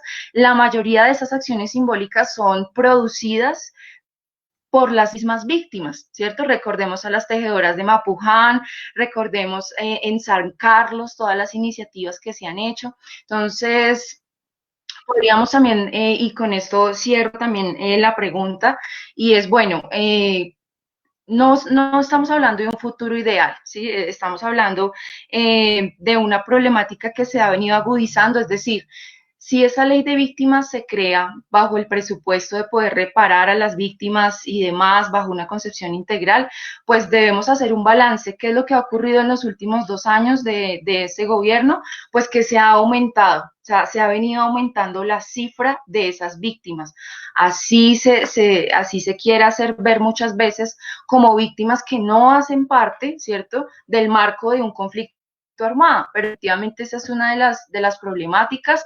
Entonces el Estado no se puede limitar a devolver a las víctimas a su situación anterior de conflicto, es decir, pobreza, exclusión, sino que debe hacer todo lo contrario para poder mejorar la condición de estas víctimas y no para sumar a las cifras oficiales. Y ya, bueno, la pregunta sería, ¿cómo lograr una reparación transformadora? Yo creo que en primera instancia necesitamos mayor financiación, mayor coordinación entre las instituciones, mayor celeridad entre los procesos burocráticos. Otra de las cosas a partir de las cuales podríamos... Si quieres complementamos, perdóname te corto, sino que ya vamos cortos de tiempo. Ahorita... Listo, termino con estas 3 cositas, Natalia. Entonces, ¿cómo podríamos hablar de una reparación integral también, o cómo podemos transitar con políticas tributarias? Porque no solamente se trata de escribir la ley, sino también de dar los recursos necesarios para. También es necesario priorizar a las víctimas en programas sociales, que de alguna manera se ha venido haciendo. Es importante la implementación del acuerdo de paz, especialmente el punto 1 y 5. Muchas gracias. Listo, profe. Ahora sí vamos, chicos, súper rápido porque estamos corridos de tiempo, casi 5 minutos. Entonces, si quieren, levánteme la mano quién quiere empezar y a qué profesora de las dos, y vamos. Listo, vamos primero con Jimena. Ok, bueno, me presento, mi nombre es Jimena Sánchez y vengo en representación de Fe y Alegría San Ignacio. Mi pregunta va dirigida más hacia la profe Nora, porque nos hablaba sobre el tema como de la deficiencia de la implementación de la ley, y esa es mi pregunta. ¿Por qué es tan deficiente la implementación del programa de reparación establecido por la ley 1448, teniendo en cuenta pues que esta ley se aprobó en el 2011 y que el mismo Centro Internacional para la Justicia Transicional confirma que, número 1, la credibilidad de la ley está perdiendo pues su credibilidad por el hecho del incumplimiento, y que también está afectando directamente a las víctimas? Como usted lo decía, son 1 millón de víctimas entre 9 millones en las que están siendo beneficiadas. Muy puntual, profe, por favor. Bueno, para responder a la estudiante, muchas gracias por su pregunta. En primer lugar, aprobar una ley no es garantía de que efectivamente esa ley se implemente. Como lo mencionaba anteriormente, estamos en Colombia, y en Colombia tenemos una de las constituciones más hermosas, más ejemplarizantes, sin embargo no se cumple. Entonces, ¿por qué podríamos afirmar que la ley de víctimas es ineficiente en cuanto a su implementación? En primer lugar, creo que voy a dar un ejemplo, y es el hecho de que los gobiernos no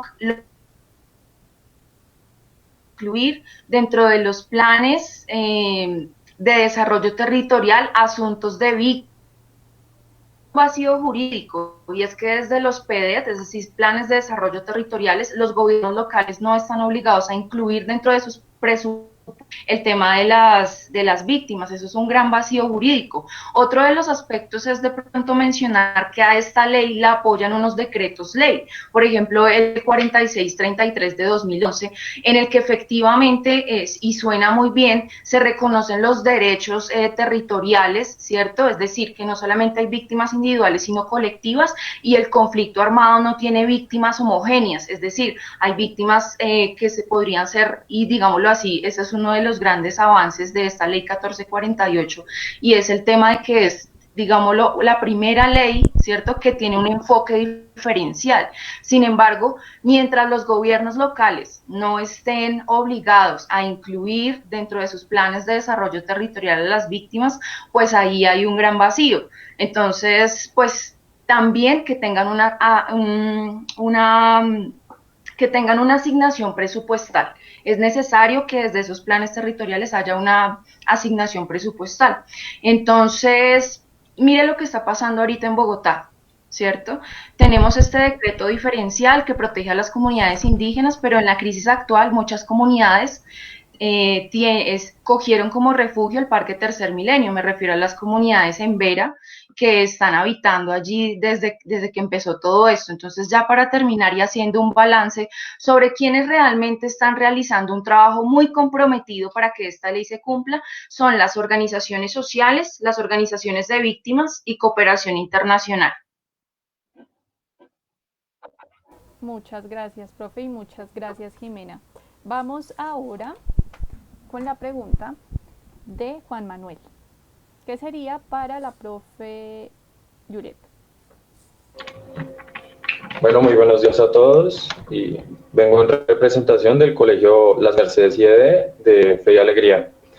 Bueno, mi pregunta para la profesora Juliet va con el tema relacionado al paramilitarismo y el narcotráfico, en el sentido de que el narcotráfico fue una de las fuentes de mayor ingreso, o sea, a nivel financiero, fue las mejores fuentes para el paramilitarismo, para su financiación. Entonces mi pregunta es, si se hubiese legalizado todo lo relacionado con estos cultivos ilícitos desde su producción, cultivo, etcétera, ¿piensa usted que tendríamos menores índices de violencia y asimismo pues menor tiempo de permanencia de estos grupos al margen de la ley? Bueno, de forma clara y concisa. A mí me parece que acá la tesis o lo que está preguntando Juan Manuel va más bien relacionado hacia la parte económica. Cuando nosotros miramos directamente a otros países europeos o algunos países latinoamericanos que se han dado a la tarea de legalizar, como quien dice, básicamente el sustento de ellos es pensar, vamos a quitarle el negocio a las mafias, ¿sí? Pues para nadie es un secreto que cuando uno consume o cuando se compra la droga, realmente uno lo que está pagando es la ilegalidad de ese producto, porque uno está alimentando a toda la red que lo produce. Si el Estado se diera la tarea de empezar a regular tanto la producción como el expendio y asimismo el consumo, con el tiempo esos índices por ejemplo, por un lado, del consumo bajarían y asimismo también bajaría la violencia. Entonces, con respecto a lo que tú me preguntas, mi respuesta es sí. Si el Estado colombiano avanzara más hacia esa línea, que hacia el aspecto punitivo, que es un poco lo que ha tratado de pasar en esta época, pero pues realmente estamos como un poco atrasados en el tema, en tanto que hay muchas opiniones encontradas, pero yo pienso que sí, si seguimos el ejemplo de otros países y teniendo en cuenta lo que ya hemos visto y hemos hablado, indiscutiblemente se mejoraría todo el tema de la violencia en el país. Gracias. Listo, muchas gracias, estamos justo a tiempo. Perdón si nos tocó ahí afanar un poquito, pero es que estamos en vivo y nos toca cumplir tiempos. Les agradezco mucho por sus intervenciones. Ya es la conclusión del segundo espacio. Vamos con otro corte comercial. En esta ocasión les voy a mostrar un video que es la intervención de Alfonso Algora, que es el rector del Colegio Gimnasio Los Andes, y después vamos con algunas cifras. Ya la profesora Juliet y la profesora Nora nos hablaron de algunas, del conflicto, pero pusimos otras y después vendríamos con el tercer y último debate, que es sobre el proceso de paz. como tal. Ya hablamos de víctimas, de los actores del conflicto armado y vámonos ahora al proceso de paz en específico. Muchas gracias por habernos acompañado y ya nos vemos en 5 minuticos. Chao.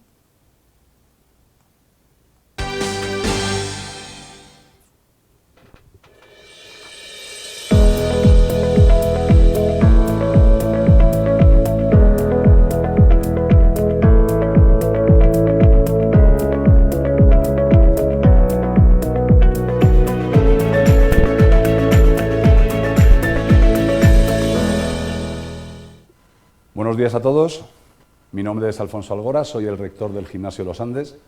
Para mí es un verdadero placer esta oportunidad que me da CIMEPAZ para dirigirme a todos ustedes en este primer encuentro virtual de jóvenes y maestros por la paz. Como ustedes se han dado cuenta, yo soy español, llevo 15 años viviendo en Latinoamérica, he vivido en Costa Rica, he vivido en Paraguay, he vivido en Ecuador y ahora tengo el honor de poder vivir en Colombia. Siempre se suele decir que una sociedad que no aprende de su historia está condenada a repetirla, y una de las cosas que yo he aprendido en todo el tiempo que llevo en Colombia y en todo el tiempo que llevo en Sudamérica aprendiendo de su forma de vida y de sus costumbres, creo que Colombia es un referente, creo que Colombia es un ejemplo a seguir por parte de todos los países que están de alguna de otra forma pues afrontando procesos de paz y de concordia procedentes de conflictos armados o de conflictos sociales. Como les digo, actualmente tenemos que tener una cultura, nosotros tenemos que dar ejemplo a los jóvenes, y ese ejemplo no tiene que ser un ejemplo de vida, sino que tiene que ser un ejemplo que ellos también les sirva para hacer crecer esa cultura de paz, esa cultura de concordia, esa cultura de entendimiento, y especialmente teniendo en cuenta que es mucho mejor tender lazos de entendimiento y tender lazos de justicia y de solidaridad, mucho mejor que años pasados o épocas pasadas en las cuales pues lamentablemente se recurría a otro tipo de acciones, otro tipo de consecuencias. En estas jornadas virtuales por la paz de maestros y de estudiantes, pues van ustedes a contar con unos expositores de primer nivel. Realmente es un orgullo el poder asistir a estas jornadas y poder ver todo lo que ellos nos tienen que contar desde la parte teórica, pero no solamente desde esa parte teórica, sino también desde la parte vivencial. Por lo tanto, les reitero el agradecimiento de esta invitación para poder dirigirles unas palabras y les mando un cordial saludo. Muchísimas gracias. Welcome to Gimnasio Los Andes, a school for life. Vivimos en una nación que históricamente se ha caracterizado por teñir sus ríos de sangre a causa de la violencia, y de manera paradójica esos ríos se contrastan con la belleza de ser uno de los territorios más hermosos y biodiversos del mundo. Esta Semana por la Paz queremos reconocer la necesidad de construir caminos, iniciativas y prácticas cotidianas que le apuesten a un país en paz y con justicia social, donde el médico, el profesor, el estudiante, el recuperador y el trabajador se les garanticen condiciones de vida digna. Que esta sea una semana para la reflexión y para no permitir que el dolor nos sea indiferente. Están matando a nuestros niños, niñas y jóvenes. No dejemos que la desesperanza y el miedo se apoderen de nosotros. La violencia que vivimos en la ciudad y en nuestros barrios no alcanza las dimensiones que tienen en los lugares más apartados del territorio colombiano, donde el Estado brilla por su ausencia. Que esta sea una semana y que puedan ser todas las del año para hacernos más empáticos, para valorar nuestra vida, a nuestras familias y la posibilidad de soñar con un país en paz.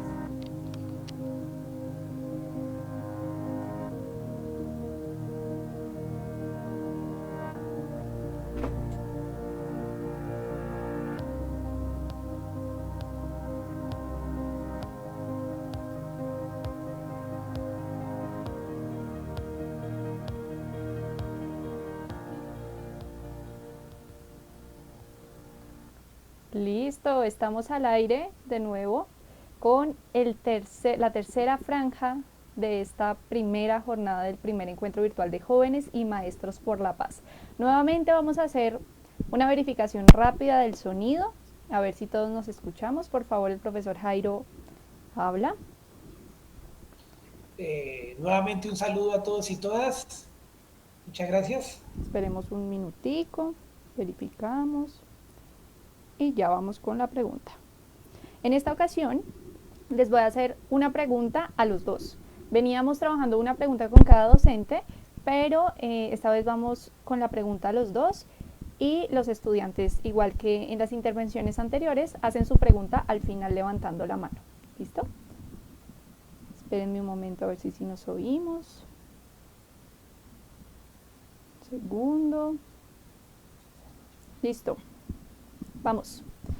Entonces, ahora centrémonos en los acuerdos de paz. Se han hecho varios acuerdos en el mundo y entre todos estos hay algo en común y es que se hacen con justicia transicional. Para hablar del caso específico de Colombia, el más reciente que se ha hecho es el de las FARC en el 2016. ¿De qué manera estos acuerdos entre el Estado y diversos actores del conflicto aportan a la construcción de paz con justicia social? Profe Jacqueline, si quieres empezar. Bueno, muchísimas gracias, Natalia. Muy buenos días para todos nuestros visitantes en este momento. Bueno, para poder responder esta pregunta, pues tenemos que, digamos que, revisar cada uno de los acuerdos firmados en Colombia con todos los, digamos que los actores armados con los que se han firmado. Hay muchos acuerdos firmados en Colombia y digamos que nos vamos a centrar en este espacio para que sea un poco más flexible y más fácil de entender en 4 aspectos fundamentales. El primero es el tema agrario, digamos que la distribución de tierra, las reformas agrarias y similares. El segundo estaríamos hablando sobre la participación política. En tercer lugar hablaríamos un poco sobre esos ceses al fuego, los altos al fuego, las treguas que se implementan dentro de los tratados de paz. Y por último hablaremos un poco de verdad y reparación a víctimas, aunque pues ya la profesora Nora había ahondado un poquito más en eso. Entonces, digamos que todos los acuerdos de paz que se han firmado en Colombia tienen en común estos 4 aspectos. No todos, pero es muy importante que tengamos en cuenta que son 4 aspectos fundamentales para poder hablar de la construcción de paz con justicia social. Entonces, el primer punto, como les dije, es el de la distribución de la tierra, las reformas agrarias y similares. Y aquí podemos empezar muy rápidamente con justamente algo que han mencionado muchísimo y es el acuerdo con las guerrillas liberales. En este acuerdo con Guadalupe, pues claramente tuvimos una negociación, un acercamiento hacia el Estado, frente a la presencia que tenía que tener el Estado en los diferentes lugares del territorio colombiano y claramente el apoyo al campo, al agro. Sin embargo, cuando se terminan estas negociaciones de paz, cuando retornan de nuevamente estas personas, los militantes a sus tierras, pues sus tierras ya no les pertenecen a ellos. Muchas de estas fueron tomadas y añadidas a los latifundios que estaban muy cercanos allí, y de esa manera también comienza a haber un requiebro en el tema de la paz y la construcción social allí. Cuando hablamos de otro acuerdo que fue el de la coordinadora guerrillera, que fue pactado en el año de 1984 con Belisario Betancur en la Uribe, aquí se estableció un interés de las dos partes de promover e impulsar una reforma agraria. Sin embargo, pues tras todo el genocidio que ocurrió justamente con la UP, pues se retorna a las armas y los confrontamientos nuevamente arrancan. O sea que aquí ya tendríamos otro punto negativo para construir la paz con justicia social.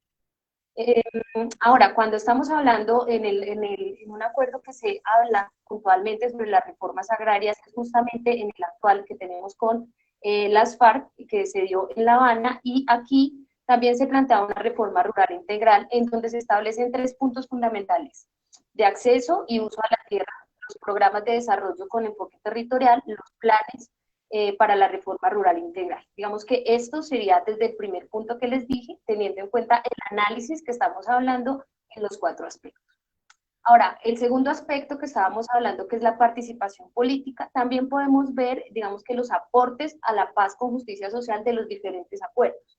Nuevamente retomamos el de las guerrillas liberales. Allí hubo un intento de promover la participación política claramente de los militantes de estas guerrillas, e incluso en algún momento se llegó a decir, digamos que algunos historiadores intentan de explicar que estas guerrillas se dieron en legítima defensa por el hecho de intentar de intervenir en el Estado, de continuar con la participación política, y de todas maneras, pese al acuerdo, en su momento pues también murieron los líderes, fueron asesinados, incluso Guadalupe también fue asesinado en extrañas circunstancias, y con esto cae la posibilidad de esta participación política de un grupo guerrillero, un grupo insurgente. Ahora, cuando hablamos de otro de los procesos, nuevamente el de la coordinadora guerrillera, allí está el EPL, el M-19, el PRT, Quintín Lame, también el Movimiento de Integración Revolucionario Patria Libre. Este acuerdo se firma, se intenta hacer en la mitad de la década de los 80 y buscaban también una salida política al conflicto armado. Allí es donde aparece la Unión Patriota. Pero este espacio, pues claramente de intervención política, se ve completamente borrado y pues claramente por el genocidio de todos los militantes. Se presentaron más de 3.500 muertes de los militantes de la UP, y con esto pues acaba la posibilidad de la participación política. Ahora, en el año de 1989 y 1991, también hay un nuevo acuerdo, un nuevo acercamiento. Este sí es un acercamiento que logra tener como tal fin, que es el acuerdo de paz que se firmó entre el M-19, el EPL, Quintín Lame y el PRT. Aquí claramente estos grupos dejan las armas, entran a la vida política, se conforman, digamos que movimientos políticos como la Alianza Democrática M-19, el cual apenas sale, digamos que de su confrontación armada, lo que hace es que apoya el movimiento estudiantil de la séptima papeleta, y a partir de allí pues nace como tal un movimiento para la constituyente de 1991. A partir de este acuerdo también nacen otras alianzas políticas, otros grupos políticos como Alianza Social Indígena, justamente después de la desmovilización del Quintín Lame, en donde hay una participación de los pueblos indígenas en el Estado. Entonces, en este caso, este acuerdo de paz aporta un poco a la participación política, aunque también tenemos que recordar que muchos de sus líderes fueron asesinados. Cuando hablamos también, hay otro acuerdo de paz que se firmó entre 1993 y 1994, que fue con la Corriente de Renovación Socialista. Este grupo, una vez se moviliza y se desarma, también posiciona una corporación que se llama Nuevo Arcoíris, y este es un centro de apoyo para movimientos políticos alternativos. Sin embargo, nuevamente, tras el asesinato, la desaparición de los militantes, muchos de ellos tienen que ser obligados a exiliarse fuera del país para poder protegerse. Entonces, aquí, digamos que tenemos un patrón, y es el hecho de que los grupos se logran desarmar, se desmovilizan, comienzan a hacer esa participación política, pero tras, digamos que esa idea que hay de que hay que perseguir el comunismo, de que hay que perseguir aquello que fue violento, pues también se ha dado la persecución, el asesinato y el exilio de muchos de estas personas. Cuando hablamos de las treguas de fuego, que es nuestro tercer punto, pues claramente podemos entender que en todos los acuerdos de paz, por general se debe establecer un acuerdo de cese al fuego, de tregua, en donde no va a haber más confrontación directa. Y aquí tenemos el ejemplo igual de la guerrilla liberal. En el 22 de julio de 1953 firman el acuerdo, y hasta ahí hay un cese, o hay hostilidades entre las dos partes, ¿sí? En este momento se desmovilizan cerca de 300 hombres y hay un pliego de peticiones de todas formas. Con la coordinadora guerrillera en el año de 1984, se implica sí un cese de actividades hostiles, pero no se implica la entrega de armas. Hay como un año de garantía, un año de prueba en el que se separa, digamos que el espacio de la confrontación, pero no se entregan las armas. Y justamente con todo el genocidio que ocurrió, que también ya hemos hablado un poco de esto, se calma completamente eso y se retoma de nuevo a las armas, y de nuevo empieza el conflicto, digamos que con estos grupos que hacían parte de la coordinadora guerrillera. Cuando hablamos de el acuerdo que se cerró entre el M-19, el EPL, el Quintín Lame, el PRT, que fue entre 1989 y 1991, aquí pues claramente se dejan las armas en ese momento en el que se firma el acuerdo, que se firma en el año de 1990. Y estos grupos entran a hacer la participación política. Ahora, con el acuerdo de La Habana, pues claramente se contempla el fin del conflicto, teniendo en cuenta el cese al fuego de hostilidades bilateral y definitivo, y claramente se deben dar garantías de seguridad para las partes implicadas, en este caso que sería los desmovilizados. Esto está contemplado dentro del acuerdo que se firmó en La Habana. Ahora, cuando hablamos de verdad, reparación y víctimas, que es el cuarto punto que les comenté, también podemos hablar un poco sobre el tema de la justicia, y es aquí donde tenemos que hablar sobre la justicia transicional.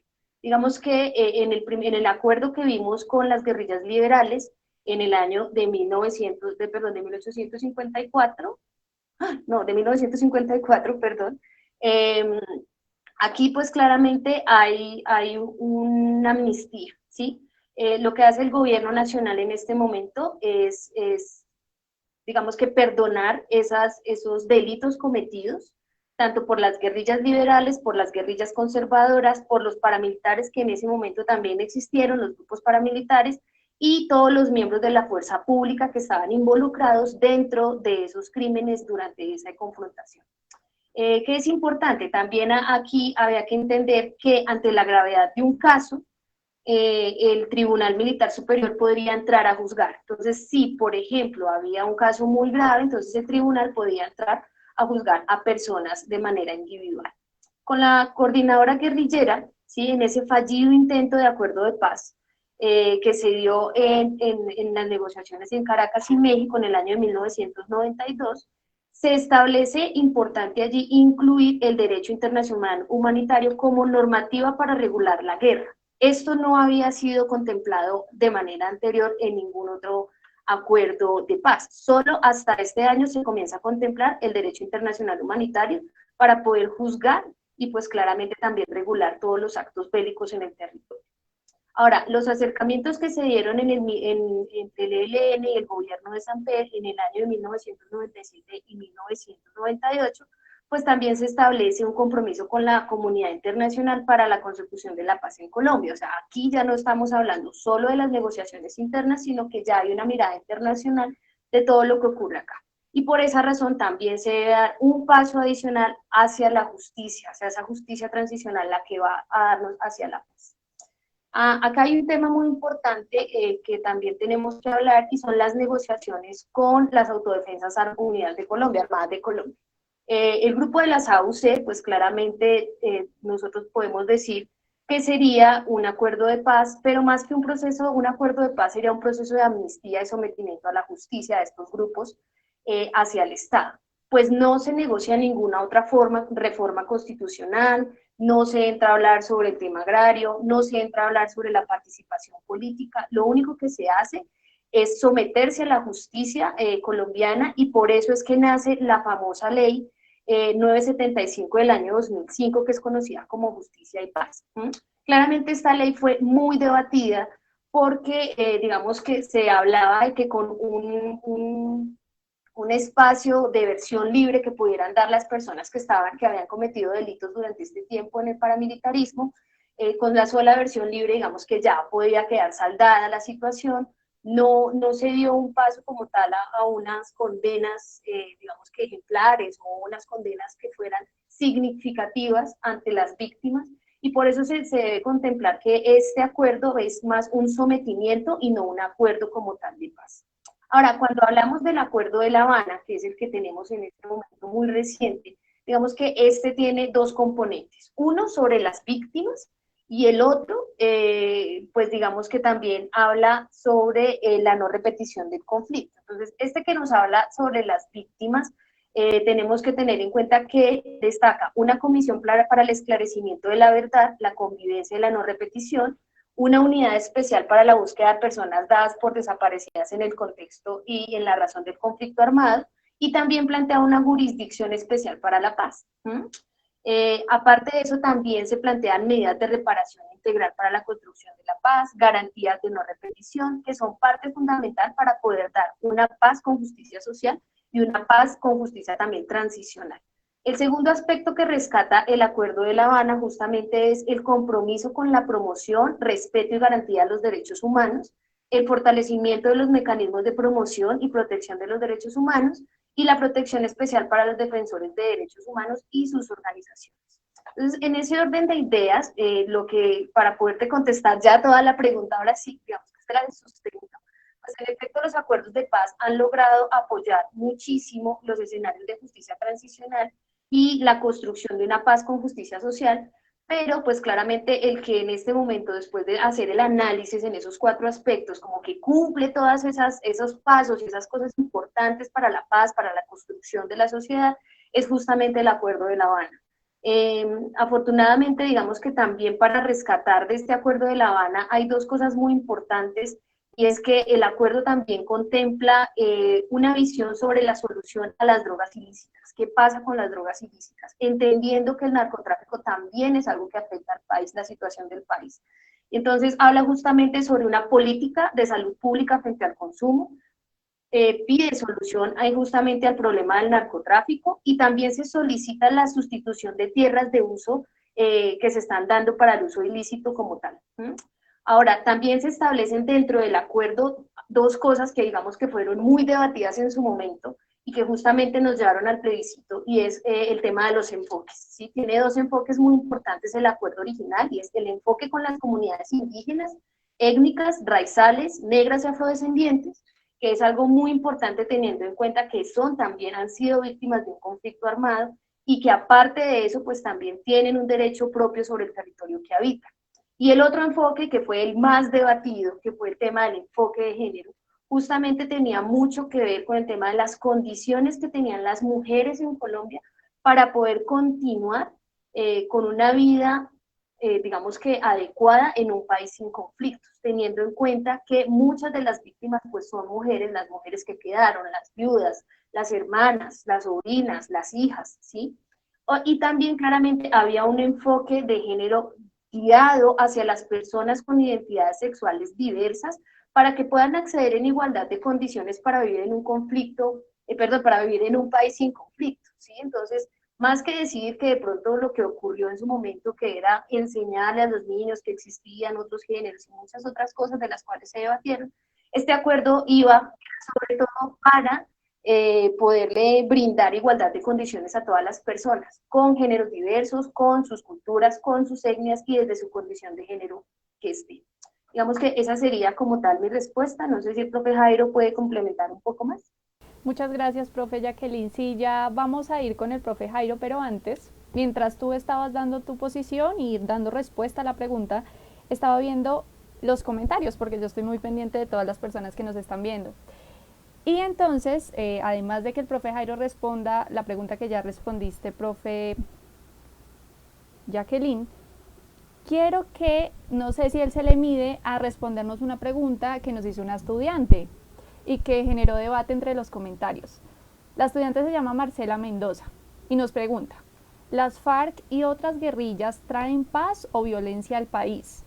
Ya que ellos han matado y violado a muchas personas, entre ellas niños y mujeres. Entonces, si quieres, ahorita también contestamos esa pregunta y después iríamos con nuestras estudiantes Dana Guevara del Gimnasio Tundama y Ana María Ramírez del Colegio Techo, Ciudad de Techo.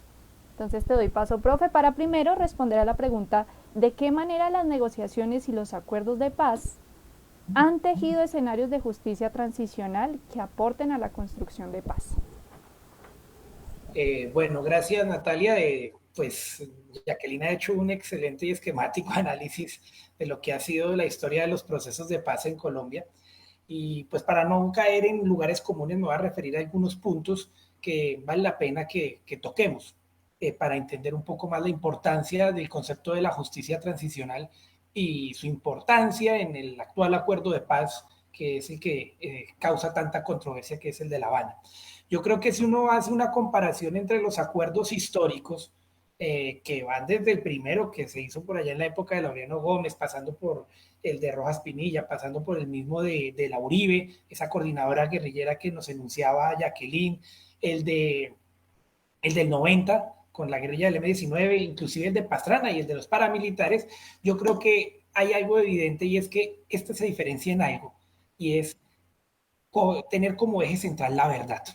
Yo creo que aquí hay algo importante a resaltar, y es que si uno mira las negociaciones pasadas, dentro de las agendas programáticas, ellos primero pedían resolver problemas a nivel de las tierras, a nivel de la participación política, a nivel del cruce de intereses políticos e ideológicos, pero nunca se habían centrado en el concepto de la verdad como un eje fundamental de la justicia. Y a mí me parece que esto es algo que es muy interesante en este acuerdo de paz y que ha hecho que el mundo voltee a mirar a Colombia, ¿sí? Y es pensar que si queremos resolver un conflicto de más de 60 años en el que nuestro país se ha desangrado, la primera cosa que debemos hacer es encontrar la verdad. Encontrar la verdad, y eso tiene hasta un principio filosófico. Yo creo que si nos remitimos hasta Platón encontramos esa famosa frase en el libro de la República que decía: la justicia es la búsqueda incansable del hombre por conocer y ostentar la verdad. Aquí Colombia necesita y demanda conocer la verdad para poder rearmonizarnos y construir finalmente un proyecto de nación que nunca hemos podido construir precisamente por estar en medio de la guerra. Entonces, a mí me parece que ese es un elemento a resaltar. De ahí la importancia de que existan dos instituciones encargadas para el esclarecimiento de esta verdad. La primera es la Comisión de la Verdad, que está haciendo un esfuerzo supremamente amplio con sus comisionados por encontrar cuáles han sido los orígenes del conflicto, cuáles han sido esos actores, por qué se dieron estas violencias y estas masacres en las regiones, qué intereses se cruzaban. Entonces, ahí el papel de la Comisión de la Verdad.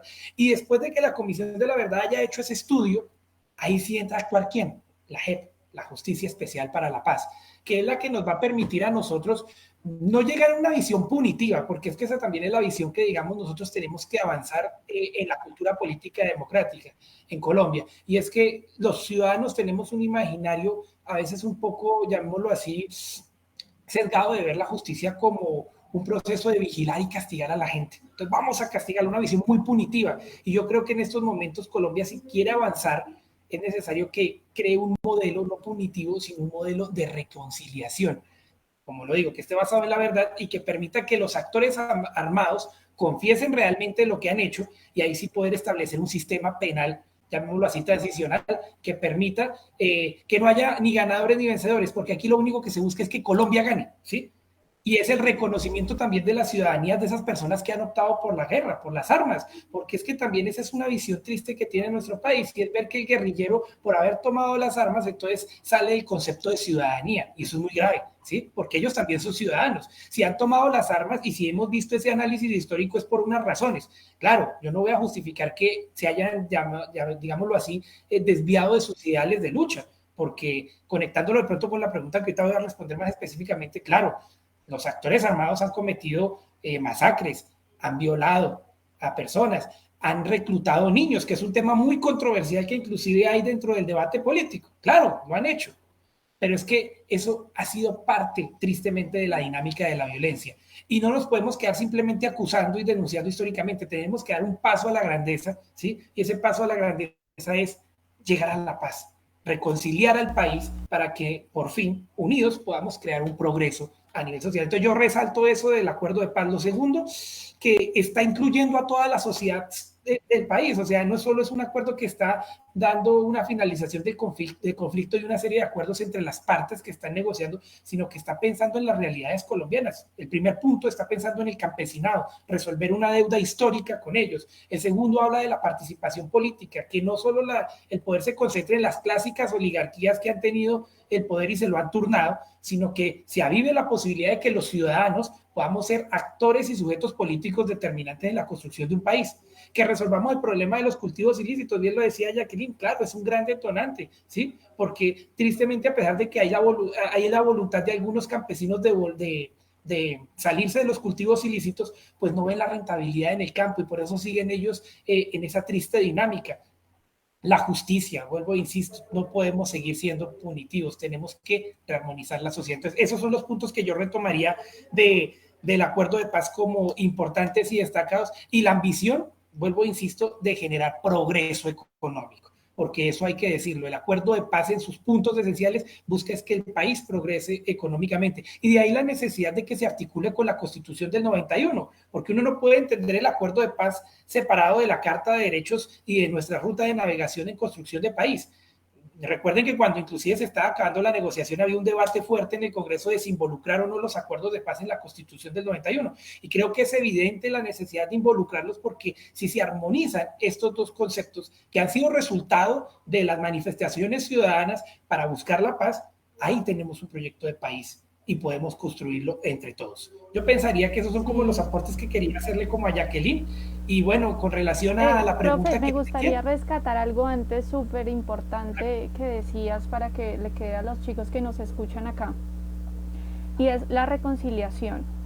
A veces no sabemos, por ejemplo, en nuestra propia familia, cuando peleamos con nuestro hermano o cuando peleamos con nuestra mamá y nos quedamos todo un día encerrados en nuestra habitación y decimos no me importa, no como. Nos cuesta tanto con nuestra propia familia reconciliarnos. Imaginemos cómo es para alguien a quien le mataron su hijo, su hermano, su esposo o toda su familia. Pero esas personas que son víctimas y que ya hablamos de ellas durante todo este encuentro el día de hoy, son quienes dicen yo perdono y yo me reconcilio, pero para eso ellas piden algo, y retomo también lo que tú decías, la verdad, saber cómo murió, dónde murió, por qué terminó en otro lugar de donde lo habían matado, o simplemente si murió o no, porque no sabemos si está desaparecido o muerto. Entonces quería rescatar eso. Y sí, ahora sí muy corto por favor, y haciendo una aclaración, la persona que nos hizo esa pregunta se llama José David y es del grado sexto del gimnasio Tundama.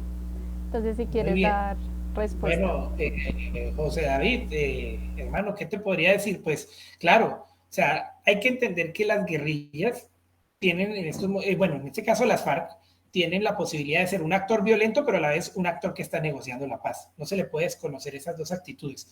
Sí, durante más de 40, 50 años han ejercido la violencia en los territorios porque tenían una idea y era tratar de llegar al poder por medio de las armas, ¿sí?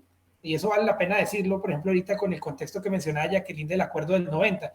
En el 90 el M-19 se dio cuenta y dijo, no podemos consolidar esto por medio de las armas, hay que volcarnos a la paz. Hicieron el acuerdo de paz y crearon la Constitución del 91, que eso es algo que hay que entenderlo de esa manera para mirar cómo es que se empieza a reconciliar un país. Ahorita está sucediendo lo mismo. Ellos tienen que pasar por un proceso de reconocer sus faltas, de reconocer las agresiones que han cometido y las violaciones al derecho internacional humanitario, y eso es lo que va a hacer la JEP. Entonces, lo que yo te diría, y en ese sentido es, hay que entenderlo desde esas dos dinámicas, como un actor violento, pero también como un actor que está negociando la paz y que está intentando consolidarla, haciendo respetar los acuerdos. No voy a decir que todos lo comparten, porque también hemos visto que se han creado disidencias dentro del acuerdo de paz, pero eso es parte de la dinámica de los acuerdos. Yo finalizaría la intervención con la invitación que le hago a todos los asistentes de este evento, y es que miremos Colombia con el mundo. O sea, nuestro acuerdo de paz no surgió de la nada, también recoge la influencia de los acuerdos de paz que se han hecho en todo el mundo y que eso lo cataloga como un acuerdo, llamémoslo así, muy interesante y en lo que es que el mundo le ha echado el ojo. ¿Por qué? Porque busca la reconciliación, insisto, y el progreso de una sociedad como la colombiana. Listo, profe, muchas gracias. Ahora sí, ¿cuál de las dos estudiantes quiere hacer primero la pregunta? ¿Dana o Ana María? Dana, listo, dale. Ok, bueno, me presento, soy Dana Guevara de grado 9 y pues estoy en representación al gimnasio Tundama. Yo veo que durante toda esta jornada, digamos que se ha hablado ya de los grupos que han participado en toda la parte del conflicto.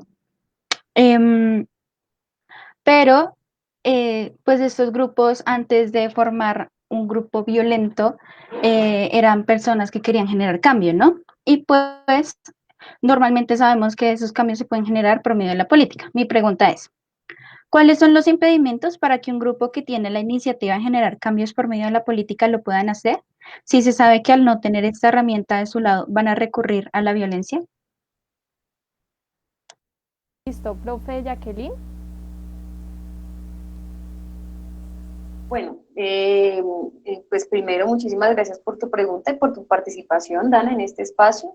Y bueno, pues de los impedimentos que podemos ver que han sido históricos para estos grupos que han intentado estar dentro de la política y la participación política, pues claramente ha sido, uno, pues la invisibilización de muchos de esos grupos, el hecho de que a veces no están dentro de esa hegemonía o esa parte burocrática en la que normalmente están el gobierno tradicional.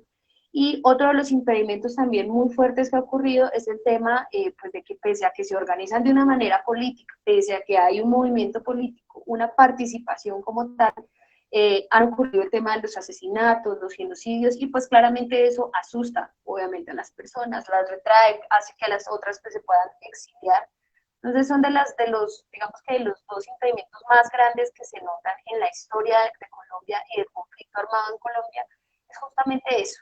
Y pues también un poco retomando lo que estaba diciendo Natalia anteriormente, hay algo que es un tema como del perdón, como de la reconciliación que tampoco hemos podido hacer, ese paso de los colombianos de decir, bueno, en algún momento estuvieron armados, en algún momento estuvieron en las armas, cometieron crímenes, pero en este momento están intentando de hacer un cambio a nivel político. ¿Por qué no le damos la oportunidad? Digamos que hay también un tema de un rencor histórico durante nuestra historia, y pasa ahorita, y lo vemos ahorita con la participación del partido SPARC en el Congreso, en el Senado, con todo este tema. Entonces hay mucho debate frente a lo mismo, porque siempre pensamos que la solución hubiera sido punitiva, el hecho de la justicia, de pasarlo por la justicia ordinaria. Entonces creo que también es otro de los impedimentos. Muchas gracias, profe. Y seguimos con Ana María. No sé si quieren, como el profe ya intervino harto, también me gustaría que interviniera otra vez Jacqueline, dándole respuesta a la estudiante Ana María. Sí. Bueno, buenas tardes para todos. Yo quería hacer una pregunta con base, hay algo que me interesa mucho, el tema de la historia de tratados de paz en Colombia, y me parece que Colombia a través de los años ha tenido un gran desarrollo entre partidos políticos, y por eso es que se han hecho conflictos entre liberales, conservadores. Y mi pregunta es, con base a una frase que me gusta mucho, que dice que el medio es el mensaje, y la pregunta es, ¿qué incidencia hubiera tenido la existencia de otro partido político diferente al liberal y conservador, con el cual el pueblo hubiera sentido como esa representación de un partido totalmente diferente, que no hubiera sido el conservador y el liberal? Bien, muchísimas gracias, Ana, también por tu pregunta, muy importante esta. Resulta que desde los primeros acuerdos de paz que se firmaron siempre se intentó esa participación política, incluso en algún momento se habló de la tercera fuerza, de la tercera línea dentro de nuestra bandera, también de la tercera línea dentro de los movimientos políticos de nuestro país. En efecto, esa línea siempre fue el lado político de la alternativa, siempre se ha tendido hacia esta, pero realmente nunca se ha consolidado de una manera concreta. Hay, digamos que muchos movimientos políticos que hablan de la alternativa, de la posible tercera fuerza, pero seguramente si hubiera existido una tercera fuerza más consolidada, que hubiera tenido más participación, que hubiera generado en su momento también el alcance necesario para que la sociedad en común pudiera participar, entrar a decidir dentro de las cosas básicas dentro del gobierno, pues tal vez hubiera solucionado un poco más esto a tiempo. Claramente también hay otras cosas muy importantes dentro del conflicto que hay que ver, que es el tema agrario, ¿sí? No solo la participación política, porque digamos que son dos líneas muy fuertes, el tema agrario, la repartición de la riqueza y la participación política. Tal vez con la participación política hubiéramos subsanado un poquito más. Sin embargo, hay muchas cosas más que quedan pendientes. Gracias, Ana. Listo, muchísimas gracias a ustedes de nuevo por hacer parte de este día, de la primera jornada de este encuentro virtual de jóvenes y maestros por la paz. Para cerrar, yo quería compartirles un poco de lo que viene mañana, estamos justo a tiempo. Mañana vamos a hacer también 3 espacios, también acá por Facebook Live, también compartiendo con docentes y con estudiantes, y vamos a hacer 3 conferencias. La primera es, si la paz no llega a la escuela va hacia la paz. La segunda es, participación de los indígenas, afrocolombianos y campesinos en el proceso de paz. Y ya la última es un conversatorio común de experiencias entre los 2 docentes que van a hablar en las 2 primeras secciones del día. Entonces, pues eso fue todo por hoy. Sabemos que es mucha información, la verdad fueron 2 horas de bastante información, recorrimos la historia de Colombia y de su conflicto armado, y la evolución que ha tenido y por qué hoy estamos donde estamos, porque se hizo un proceso de paz, porque se hicieron otros antes, porque buscamos reconciliación, ¿sí? Entonces esperamos que les haya gustado, que se conecten mañana por este mismo canal y nada, muchas gracias por participar. Nos vemos, chao profes, chao estudiantes. Hasta luego. Muchas gracias.